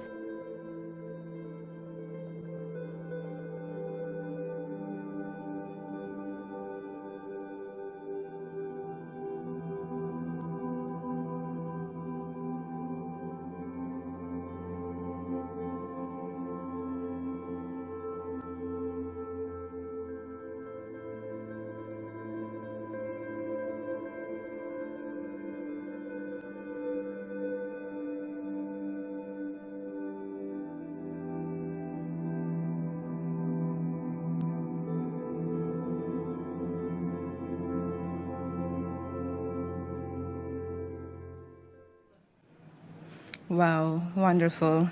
I certainly hope you found these stories shared in the documentary tonight very enlightening.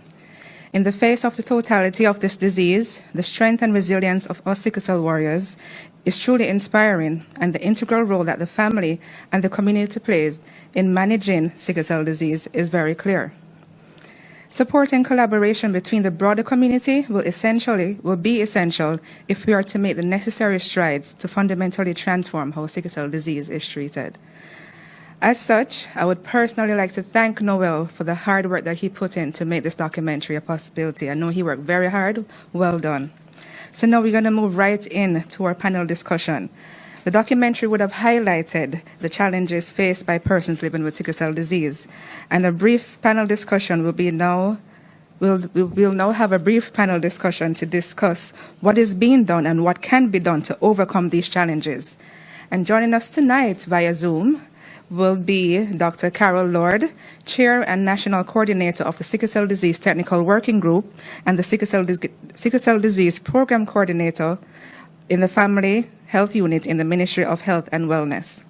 We also have with us Professor Jennifer Knight-Madden, co-chair and the Sickle Cell Disease Technical Working Group of the Sickle Cell Disease Working Group, Professor of Pediatric Pulmonology and Clinical Research, Director of the Sickle Cell Unit and the Caribbean Institute of Health Research.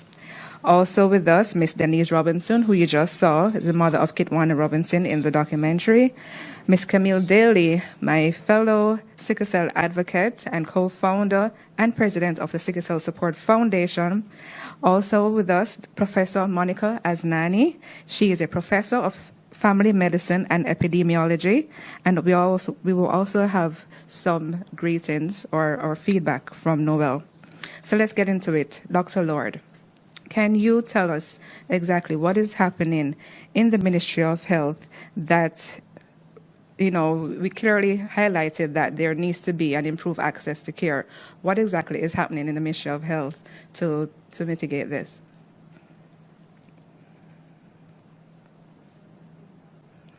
All right. Actually, the Ministry of Health will recognize that sickle cell disease is a chronic disease and that it has been around for some time. We've seen the great achievements that have been made with the collaboration with the Sickle Cell Foundation and with the Sickle Cell Unit. And so we plan to continue that collaboration to improve the care by offering immunization to our children, medication, prophylactic measures, and have facilities in place to continue the maintenance of persons living with sickle cell disease. There they'll be able to access care free of cost, and that was one of the major achievements we had for 2021, where there were additional drugs added that they can have access, one. And two, persons who are seen at sickle cell unit can take their prescription to any pharmacy or to any drug serve and get that free. And so those are what we've been offering. In addition to that, we've had our sickle cell disease coordinators for the newborn, from the screening at birth straight to seen in the pediatric clinic, where they'll be followed up closely by being placed on a sickle cell disease register. And the management and the consistency in care will continue across their life cycle. And so that is what we are doing right now for sickle cell disease at the Ministry of Health and Wellness, all from the government of Jamaica. Wonderful. That is very good news, and we're very happy to hear that. And I'm sure Jermaine is happy to hear that as well. He is one of the commenters on the live. He asked if we will be addressing the hospitals or the healthcare system in Jamaica as it desperately needs attention. So that is wonderful news to hear that you're doing all this lovely work to improve the access to healthcare. So next we will be speaking with Professor Knight-Madden. Professor Madden, can you speak to us about, the need for more compassionate and sympathetic attention for sickle cell patients from the medical fraternity?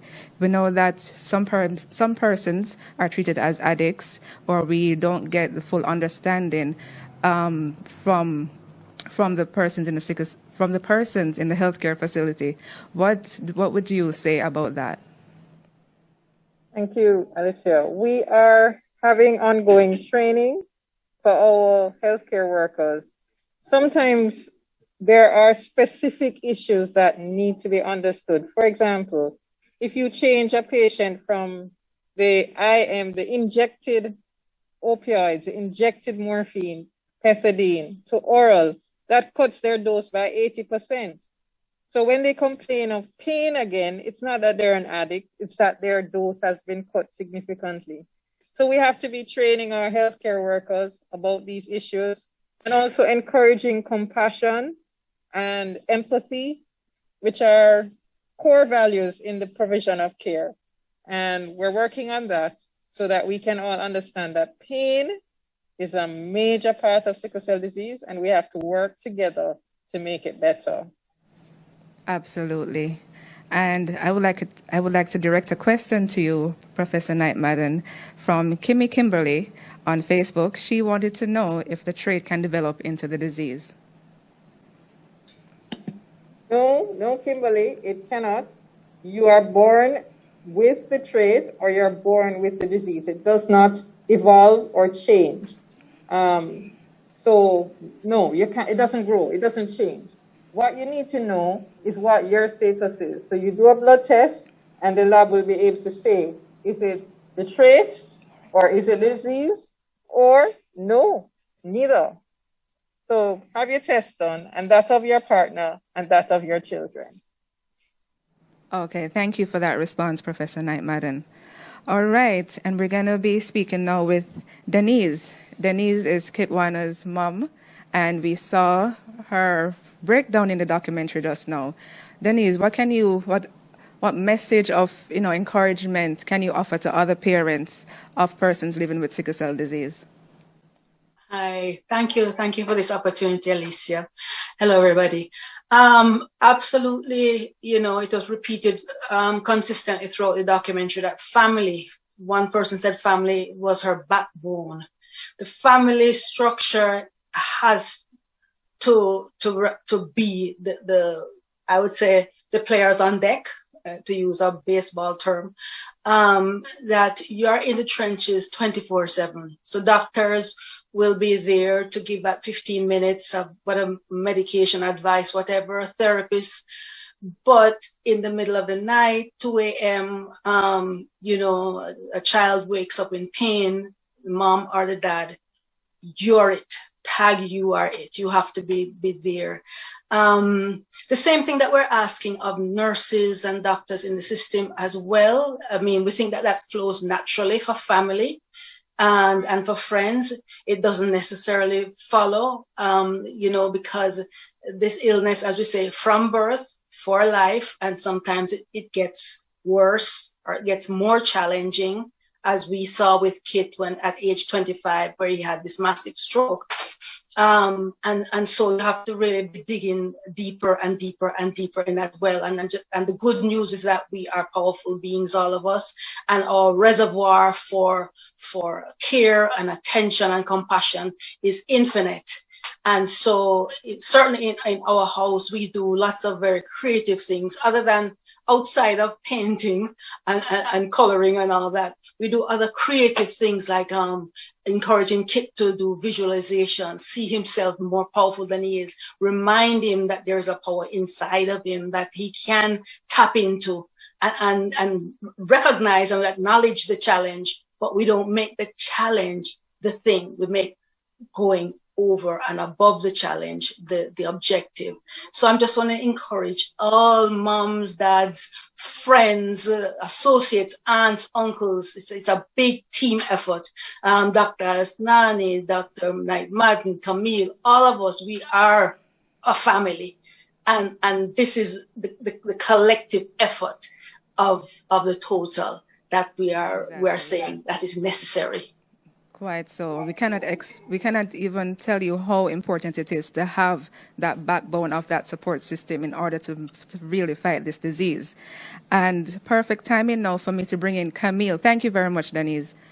We're going to bring in Camille Daly now, who I mentioned before is a co-founder and president of the Sickle Cell Support Foundation. So Camille, you're going to speak to us tonight about the role of having a strong support system outside of family and the need possibly to join a support group or form one if there's none in your area, and the role of the workplace and the school community, in particular school. We know that's where the breakdown tends to be, to lend understanding in these communities in order to foster the development of persons with sickle cell disease.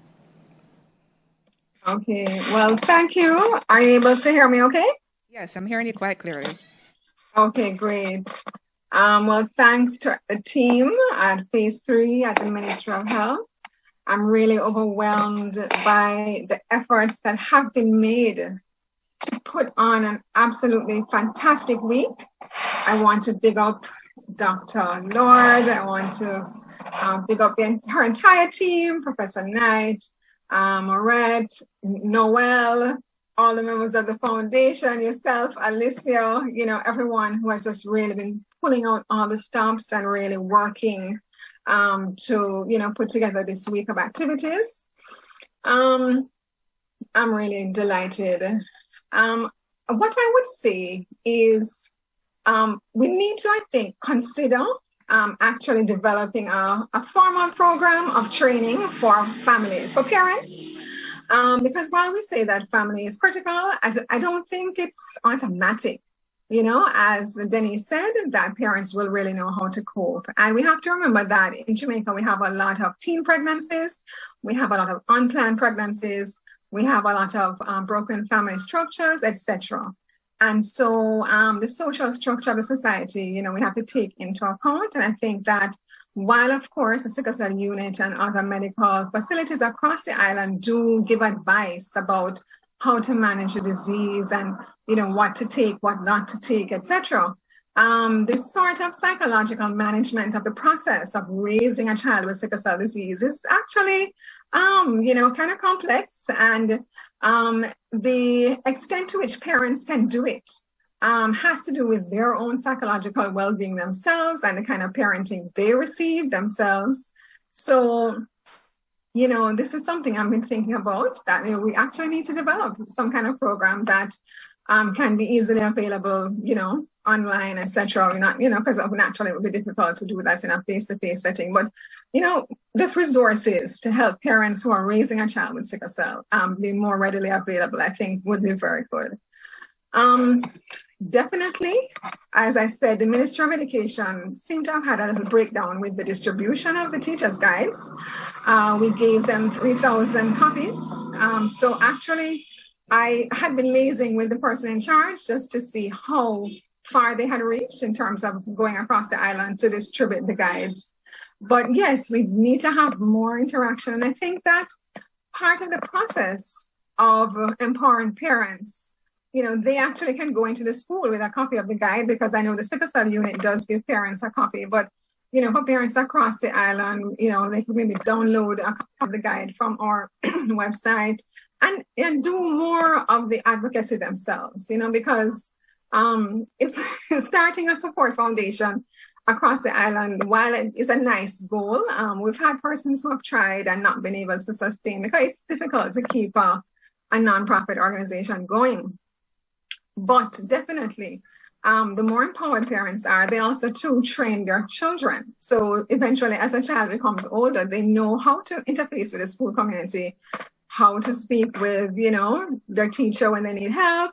And so it doesn't all have to rely upon the teacher as well. You know, the parents can, and the child, you know, help to make the school community more, I would say, responsive to the needs of children with sickle cell. With regard to the workplace, I think that definitely there's more awareness that's needed, because we have found that some of our members do go in for interviews. They have the qualifications. Yes. The interview goes well, but, you know, when the discovery is made that the person has sickle cell, then, you know, sometimes there's a change of the attitudes. I think persons need to be aware that individuals with sickle cell, just like we saw with Richard, you know, and many of our members have actually very responsible jobs. They're in senior management positions and are able to, you know, work extremely well. So I think there needs to be more awareness there to sort of remove that myth that individuals with the condition cannot actually, you know, work as effectively as others. Exactly. That is a very good message, Camille, because as we saw in the documentary that, you know, a lot of persons with sickle cell disease with a simple ailment such as a leg ulcer had to drop out of school, and that was just pretty much because of unfortunate ignorance on the part of the school system. So we definitely hope that the teacher's guide will be distributed as we intended to soon, and as you highlighted, also for the education in the workforce, so that persons can be, you know, fairly employed once they are so qualified. Thank you. Absolutely. Right. Thanks for that, Camille.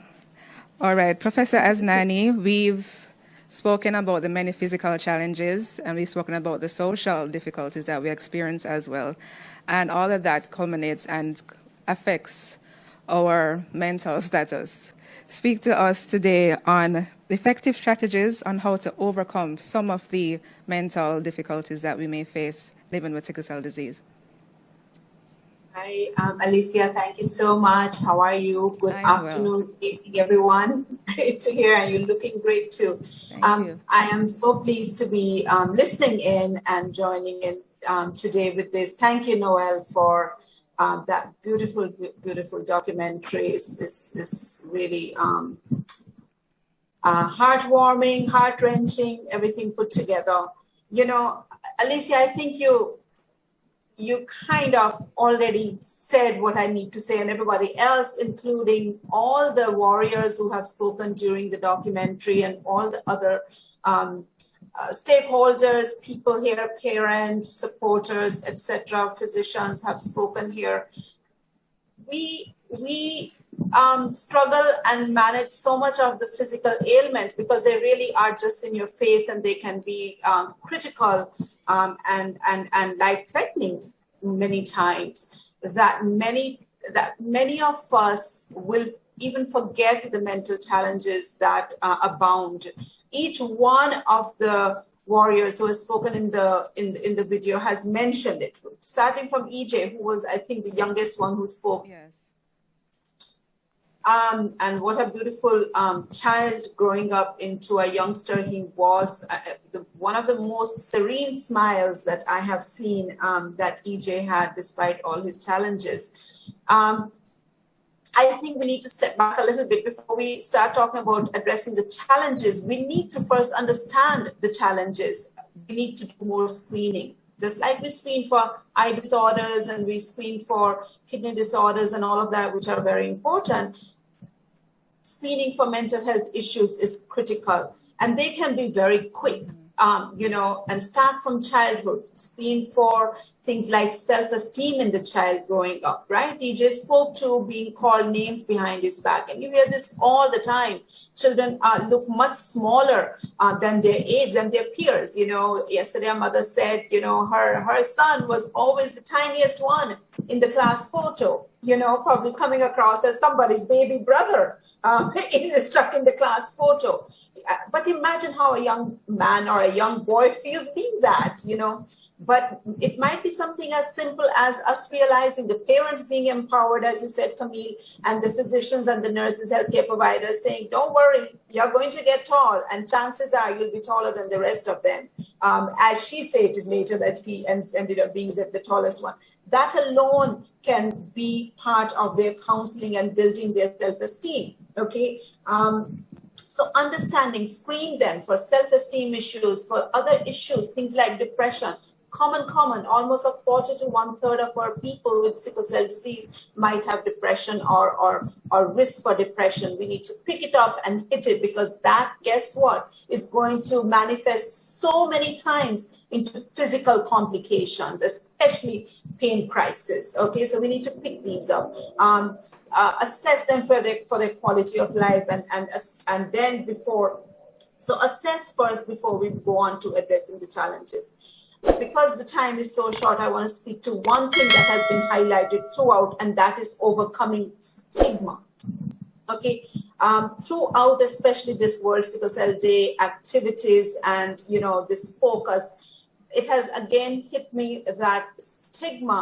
And if we don't manage that stigma, we're really not doing any favor to our patients and families. It is overwhelming. Okay, stigma has many different levels. Stigma can be personal, or what we call self-stigma, where the patient, the person living with the disease alone feels, oh my God, I'm less than the other, I can't achieve. And you hear this all the time, I'm gonna die young, so I don't need to achieve. There's a lot of self-stigma. Another level is community stigma or public stigma. This can be within your household, your auntie, your cousin, your own sister, your own mother, who might say, I'm tired of you. Denise, you can't imagine something like that, a mother saying something like that. But we have heard it, and it's a level of frustration. And I'm not blaming any mother, because it must be a huge challenge, financial drain and time drain and physical, Mr. Robinson said, many sleepless nights. So, and then there's a school community, there's a workplace community, there's our church community. Stigma can come from there. And it can impact their health so much. It can reduce your attendance for healthcare. A lot of persons will say, I don't want to talk about my pain, or I'm going to try to bear it. I don't want to go to the hospital. I don't want to bother my family. The stigma, can really impact their own health. So these are not just mental health issues. They are so intricately woven into your full, complete health, Alicia. And then, of course, there's structural stigma or the institutional stigma. And we have all heard of this. I cannot even imagine how trained and obligated, and people who have taken the oath to provide care cannot understand a disease which is genetic. Right. Even if it is not, it should not be stigmatized or undertreated or understood or misunderstood. So, and then there are other structures across the board, other structural issues, which we are lucky in Jamaica because our Ministry of Health and Wellness actually holds our hands and is moving it forward. But there's structural stigma as well, Alicia, where the healthcare, the provision of healthcare. I mean, we just got on the NHF a few years ago, but we are lucky. These things might not be available to other people with sickle cell disease. So there's stigma at many levels. Education is needed. Self-help mechanism for patients is needed. Counseling services. And what we lack, Dr. Lord, is psychotherapy or availability of a psychologist. And that would be a good step, I think, for us really to support our patients. I bet you that a lot of physical complications will reduce if we can improve mental health of our patients. Absolutely. Wholeheartedly agree with that. I don't think enough is being, the conversation isn't, spoken about where we discuss all the mental health, not just for persons with sickle cell, but in general. Mental health is it's taboo, and it's something that is in great need of improvement. And I'm hoping that Dr. Lord, took notes of what Professor Aznazi just said, and that will be also factored into the changes that are being made into our framework in the healthcare system. So thank you very much for that response, Professor Aznani. And wrapping right up, well, actually not. We do have one question that we like to throw out from our online community. And Prof. Madden, I'm just going to throw that at you, Professor Knight Madden. The question is also from Kimmy. What damage can be done to the gallbladder in sickle cell disease? Right. Well, you know that the red cells break down quickly, and the body is very good at recycling. And so it takes back everything from the hemoglobin that it can use again, the protein, the iron, and so on. But what's left over goes into the gallbladder and forms bile. And in sickle cell disease, the gallbladder often becomes inflamed. It can be acutely inflamed. It can happen over and over, what we call cholecystitis. And so sometimes we actually have to recommend that the gallbladder is removed. And hopefully that would lead to an improvement in symptoms in terms of that pain, that chronic pain in the right upper aspect of the belly. But one has to be very careful to make sure that it is indeed the gallbladder that is the problem. Otherwise, you may do surgery and still have the pain. So sickle cell disease is a complex illness, and we always have to have doctors who understand the disease very well. Right. Thank you for that response, Professor Knight Madden. And Noel, finally over to you. What are your final words about what happened here tonight and the documentary in general? What would you like to say to our audience? All right, thanks, Alyssa. So just 2 quick points. One, I believe that we have a framework that can work in terms of what the Ministry of Health is now doing in terms of public health system. But I think what is missing from it is just more extensive public awareness. So just like how there is a lot of public awareness as it relates to cancer and other type of disease like this, if we can get a framework like that for sickle cell, I guarantee you'll have more persons going in for testing. You'll have more persons just understanding the disease a little bit more. And, I have a far-fetched dream. Maybe it can become a reality that you have a lower percentage of persons in Jamaica living the disease. So one of the other things I could add to that is the patients are the individuals living with sickle cell. You have to become the first advocate that persons meet. We can't allow the stigmas to cause us to not be able to tell our stories and to just voice what is really going on.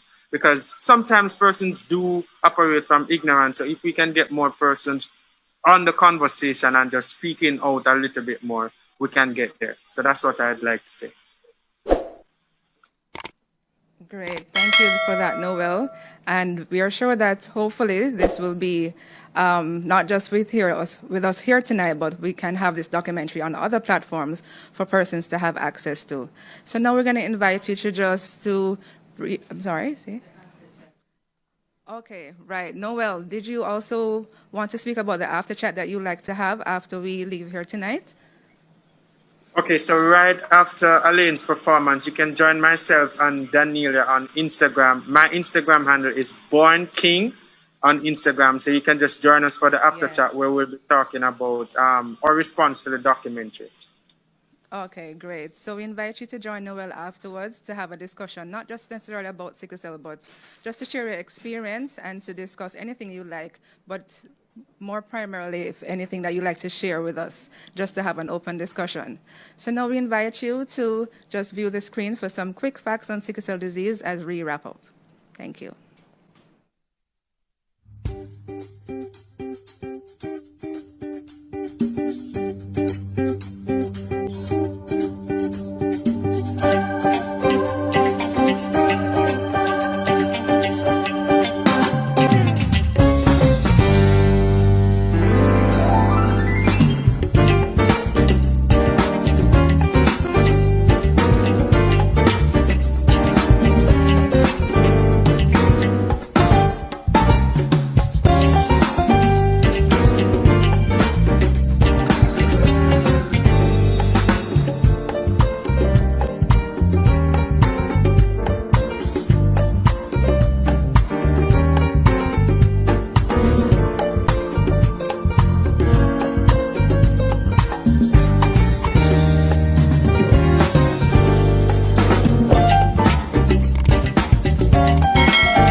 All right.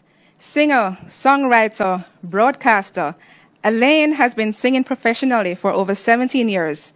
She's brought us hits like No Ordinary Love, Bye Bye Bye, You Are Me, and most recently, Victory Rock. She's collaborated with the likes of Shaggy, Beres Hammond, Tarrus Riley, Marcia Griffiths, to name a few. and she has toured extensively throughout North America, the Caribbean, Europe, Africa, and Japan. Her messages of love, hope, and positivity, and a firm belief in God are sure to keep you lifted. So as we say, Bob Marley saying, one thing about music, when it hits you, you feel no pain. Let us welcome Alaine. Hey, hey. All right, come on now. It's so good to see all of you here. We are here to celebrate victory and being a champion. So let's hold a positive vibe. Here we go. Now all my champions say yeah, yeah, yeah. Yeah, yeah, yeah. Say yeah, yeah, yeah. All my champions say yeah, yeah, yeah. Now scream. It's my time. It's my place. It's my destiny. No one can take away what was meant for me. Hey, me granny say, what for you can be and for you. No man never say where God plan for you. Yeah, the best is yet to come. If I believe I can, I will. No holding, giving in. 'Cause I know I was born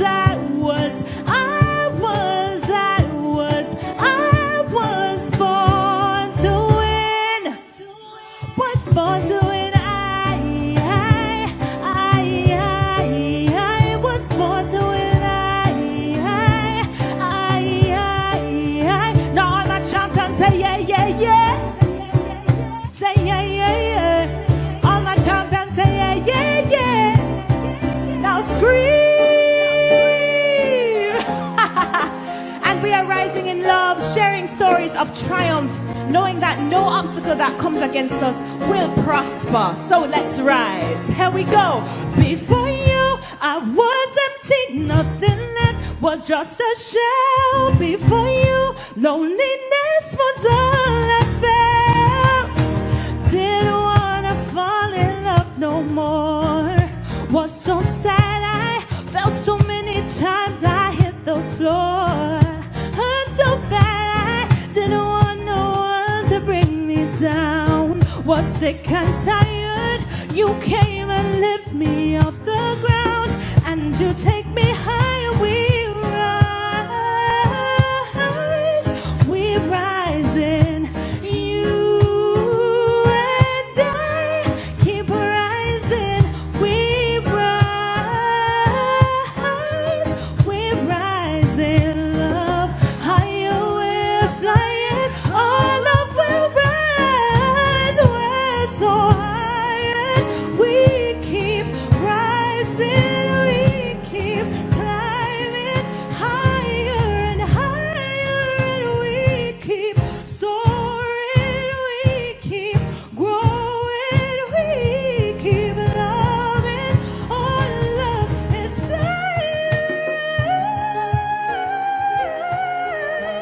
We're rising. You and I keep rising. We rise. We're rising. Higher, higher, higher.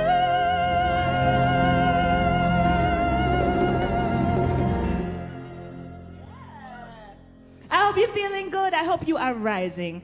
I hope you feel the vibes and the joy that overcoming, that healing brings. And you know, it's so important that we shine a light on the fact that there is healing, there is more. We're not talking about giving up or feeling sorry for ourselves. We're rising above, and these stories of triumph are so powerful. I hope you feel the vibe, and we are being victorious tonight. It's all about being a champion and just winning. So this is my brand new song. It's called Victory Rock, and what it's about is the fact that we stand on the Ancient of Days. We stand in victory. No matter what comes against you in this life, know that victory is already yours. Declare it even in the darkest days. Declare it when you feel you can't go on. Declare it even through the pain, because victory is yours. Here we go. In this moment, arms wide open, blessings pouring like the rain. It's all from you, so I'm saying thanks again. We rise up like the sun, and any and everything we overcome, we pray God will be done on earth as it in heaven. Hey, we're standing on the rock, rock, rock, rock. On the victory rock, yeah, yeah. We're standing on the rock, rock, rock, rock. On the victory rock, yeah, yeah. Standing on the rock, yeah, yeah. Trusting in the power of the Most High to protect and shine a light and make a way. Watcher and defender of our lives, we're friend and man, we're family. If we forget, remind us that you're always beside us. No, nothing can hold we down. We're standing on the rock in our solid ground. We rise up like the sun, and any and everything we overcome. We pray God will be done on earth as it is in heaven. We're standing on the rock, rock, rock, rock. On the victory rock, yeah, yeah. We're standing on the rock. On the victory rock. Here we go. Give me a mix, yeah. Victory rock, yeah, we're triumphing. Life is not an easy road, it's a climb uphill. But we know we're not alone, so we try until we cross the finish line. Sweating away are your sting. Be strong, never stop moving your feet. No make no negativity, make you retreat. Said only you can stop you at the truth, just see it. I feel your destiny go feet. We rise up like the sun, and any and everything we overcome. We pray God will be done on earth as it is in heaven. We're standing on the rock, rock, rock, rock. On the victory rock, yeah, yeah. We're standing on the victory rock. Hey, we give thanks and praises to the, and our hands we raise unto the ancient of days, yeah, another. Standing on the rock, we give thanks and praises to the victory rock, and our hands we raise unto the victory rock, the ancient of days, yeah, the victory rock. On the victory rock, stand on the rock, we rise up like the sun, and any and everything we overcome. Hey, we pray God will be done on earth as it is in heaven. We're standing on the rock, rock, rock, rock. On the victory rock, here we go. We're standing on the rock, rock, rock, rock. On the victory rock, yeah, yeah, yeah, yeah, yeah. Yeah, yeah, yeah, yeah, yeah. Oh, yeah, yeah. You sure happy? All right, you sang done. I hope you're feeling victorious. I hope you're feeling good.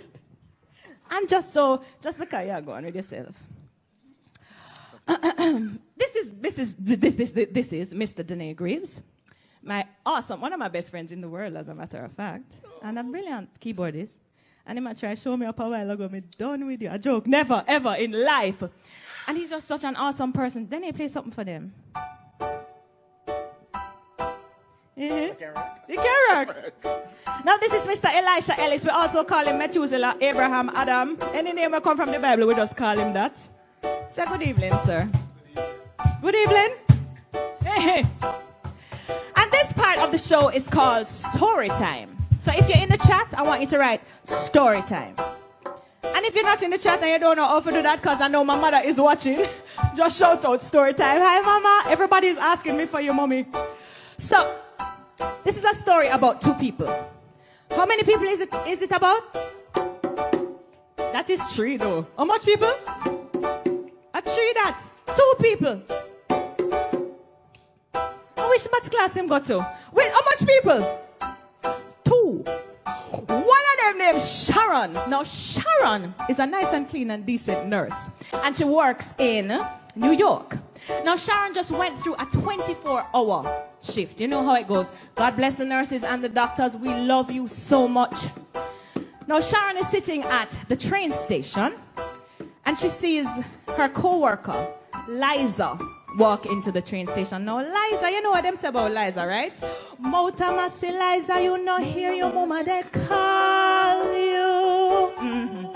So she's one of those. So unfortunately, Sharon and Liza, I make 4. So Liza look at Sharon and she says, Sharon, where are you going? And Sharon said, I am going home on the morning train. Now everybody sing along, let me hear you. I am going home on the morning. Come Studio Massive, let me hear you louder, come on. The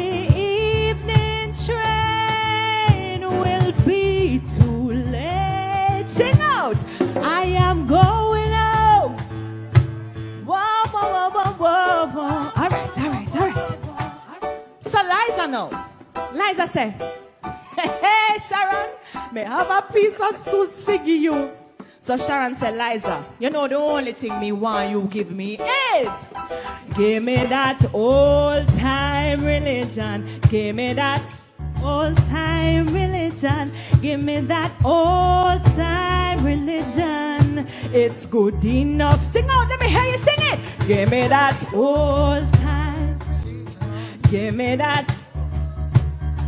I beg you, give me that old-time religion. It's good enough for me. So Liza never really too happy because she didn't want to mix up. So she go back to Sharon and she said, Sharon, what you think about what you hear about she and him? And you know what Sharon said? She said, what you think about Jesus? He's alright. Now everybody sing what you think about Jesus. He's alright. Now sing it louder. What you think about Jesus? He's alright. Come on. He's alright. Alright. Alright. Hey! So Mrs.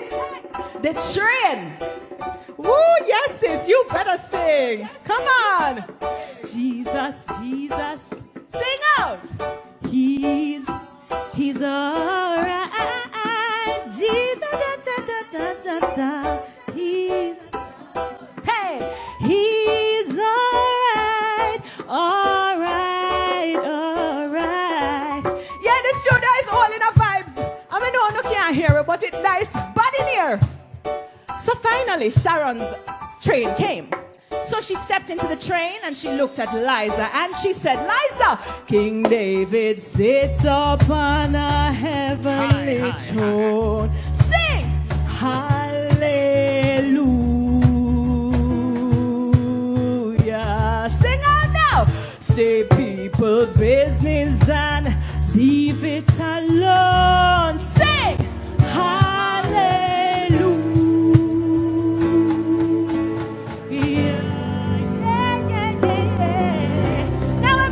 some noise wherever you are, whichever we're part of the world, there you are. Oh my gosh. Woo! Yeah, it's an entire vibe. All 2.5 of us in the studio are having a great time. I hope you are too. Oh my goodness, it's just so great to be celebrating, especially in times when it's so easy for us to get lost in the bad news. There's still good things, great things going on. There is still overcoming. There is still healing. There is still the knowledge that together we are so strong. So I wrote this song. It's called You Are Me, and I wrote this song 10 years ago in response to the Tivoli incursion. I remember hearing, you know, bad things can happen to people that come from places like those. And I thought, you know, what kind of person thinks like that? We are not defined by where we are born. We're not defined by our addresses. We're not defined by the bad things that happen to us or even the mistakes that we make. The thing is that we are all filled with infinite potential and love. And we have to learn to love ourselves. And if we love ourselves, then we'll know how to love our brothers. You know, someone asked Jesus once, they're like, you know, what is the greatest commandment? Like, what should we do? And he's like, you know what you should do? You should love the Lord your God with all your heart. And then you should love your neighbor as yourself. And so therefore, what happens is when you love God, God shows you how to love yourself. And then you can love your neighbor. So it's all about recognizing that we are one. And this song is called You Are Me. And let nothing separate us, because that is our biggest problem. Let's go, Danae. Hey! Time is wasting. We were meant to love each other. Sing for me, sing whoa, whoa. Come studio 2.5. Separation is the root of all our problems. Sing for me now, whoa, sing, whoa. If I hurt you, then I hurt myself. Hate you, then I hate myself. If I kill you, I kill me. But if I love you like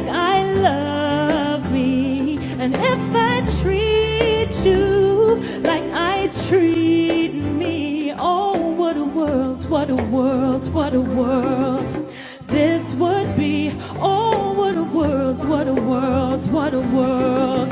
When I see you are me and I am you, one blood, one spirit, one world we live in, and we could be the change we need. If I love you like I love me, and if I treat you, oh, what a world, what a world, what a world, what a world, what a world, what a world, oh, what a world. When I see you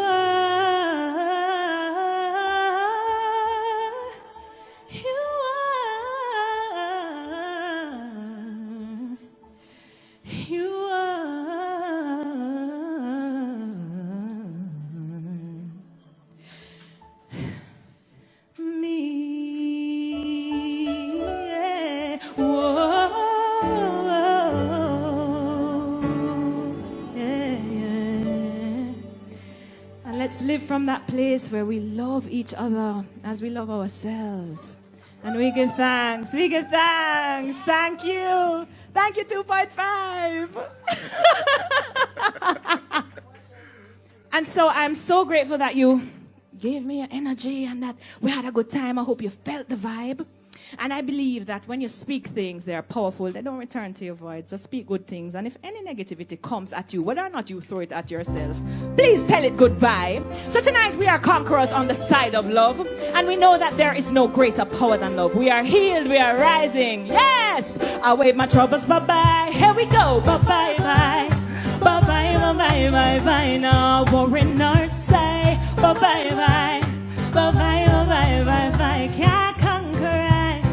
Bye-bye-bye, bye-bye, bye-bye, bye-bye. No, not this time. Bye-bye-bye, bye-bye, bye-bye. Hey, mo want sing a happy song. Everybody sing along. Cause I know the things and the time them set away. Wonders and signs we are stress away. Love things but we mind we are fret away. Sing a happy tune. Me no want hear bad news, but bad mind and bad things now keep bad company. So when them come with them negativity, I wave my hands in the air. What do I say? Bye-bye, come on. Bye-bye-bye, yeah. Bye-bye, bye-bye-bye. No worry nor say. Bye-bye-bye. Bye-bye, bye-bye-bye. Can't conquer I. Bye-bye-bye. Bye-bye, bye-bye-bye. No, not this time. Bye-bye-bye. Bye-bye, bye-bye-bye. You know this song? You know this song? You know this song, Denny? It kind of have a vibe similar to this. But it's a song and it go like this. So long, bye-bye. So long, bye-bye. Goodbye to my pain and my sorrow. So long, bye-bye. Now everybody sing along with me. So long, bye-bye. Yes, 2.5. So long, bye-bye. Sing it louder. Bye to my pain and my sorrow. So long, bye-bye. So long, bye-bye. Hey, so long, bye-bye. Goodbye to my troubles. Goodbye to my fears. Goodbye to sickness. You're not welcome here. Goodbye, procrastination. Goodbye. I'm winning all my life. I wave my troubles bye-bye. Bye-bye-bye. Bye-bye, bye-bye, bye-bye. No worry nor say. Bye-bye-bye. Bye-bye, bye-bye, bye-bye. Can't conquer I. Bye-bye-bye. Bye-bye, bye-bye-bye. No, not this time. Bye-bye, bye-bye-bye. Bye-bye-bye-bye. Bye, yeah. Bye, everybody. God bless you. Enough enough love. Thank you.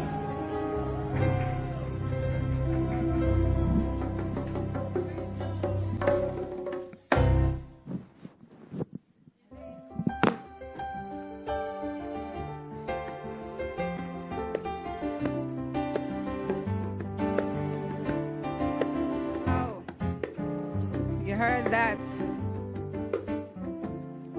Say bye-bye to your sorrow. Say bye-bye to your pain. Alaine, Miss Alaine, I'm putting you on the spot. I'm so sorry. But I can't let you leave without bigging up my sickle cell community. Telling them hi. Tell the Sickle Cell Support Foundation hi and everybody else living with sickle cell disease. Ooh, yes, over not center. We need to show over, yes. There we go. I hear that there's lipstick on my teeth for the whole time. That's all I right. didn't notice It that. is well. Hello, Sickle Cell Foundation, and hello, family of overcomers. It is such a blessing to be here with you and to speak hope to you, because that's where, that is how we rise, you know, that's how we move forward. So God bless you. I know more healing is on the way. And yes, it is well, it is well, it is well. Bye-bye to sorrow and pain. Goodbye. Bye-bye. We use our words. Yes. Because they're boomerangs. So we say goodbye. We don't give in to discouragement. Yes, the time may be hard. Yes, we might be going through our going through. But one thing we're not doing is pitching our tent in the valley of the shadow of death. We are moving forward with hope and joy and love in our hearts. And we will win. And that's it. Thank you, Miss Alaine. Thank we you. We are conquerors. Yes. We are conquerors. Yes, Marit. Woo.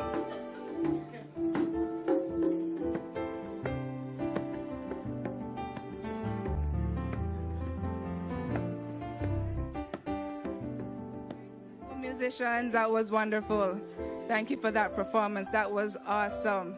So we're wrapping up now, ladies and gentlemen, and this evening is a fine example of collaboration in an effort to promote education and awareness about sickle cell disease, advocating for increased funding and resources for the disease, and honoring patients and their families. First, a big thank you to Medical Marketing Limited. Without their sponsorship, this evening would never be possible. Much appreciation to my fellow exec members. Maurette is here with us tonight, Camille, all the others, Jody, Noel, the Sickle Cell Support Foundation of Jamaica, who has spearheaded this initiative, the Caribbean Institute for Health Research Care, formerly the Tropical Medical Research Institute, the Sickle Cell Unit, all the hardworking doctors, nurses, researchers at UE, the Ministry of Health and Wellness's NCD Injury and Prevention Unit.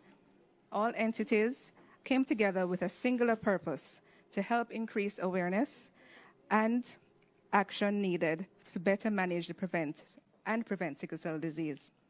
People with sickle cell disease can live long and fulfilling life.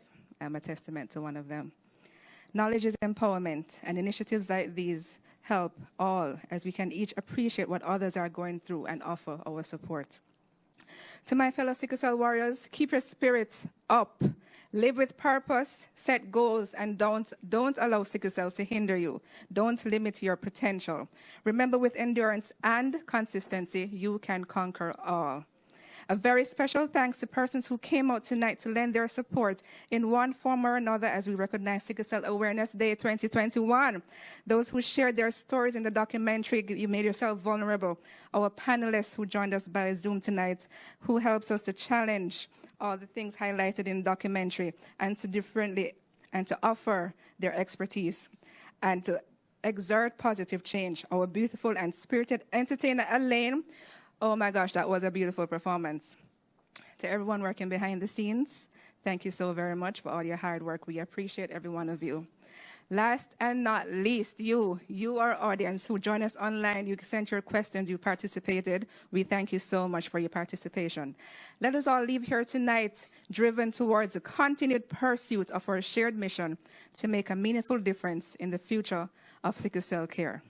Remember to join Noel for his after chat, and his handle is @BornKingNoels. So let's join the conversation. Keep the conversation alive, people. So that is it. It was my pleasure being your host, your moderator for tonight. Have a safe evening. Have a blessed night. Be safe. Thank you.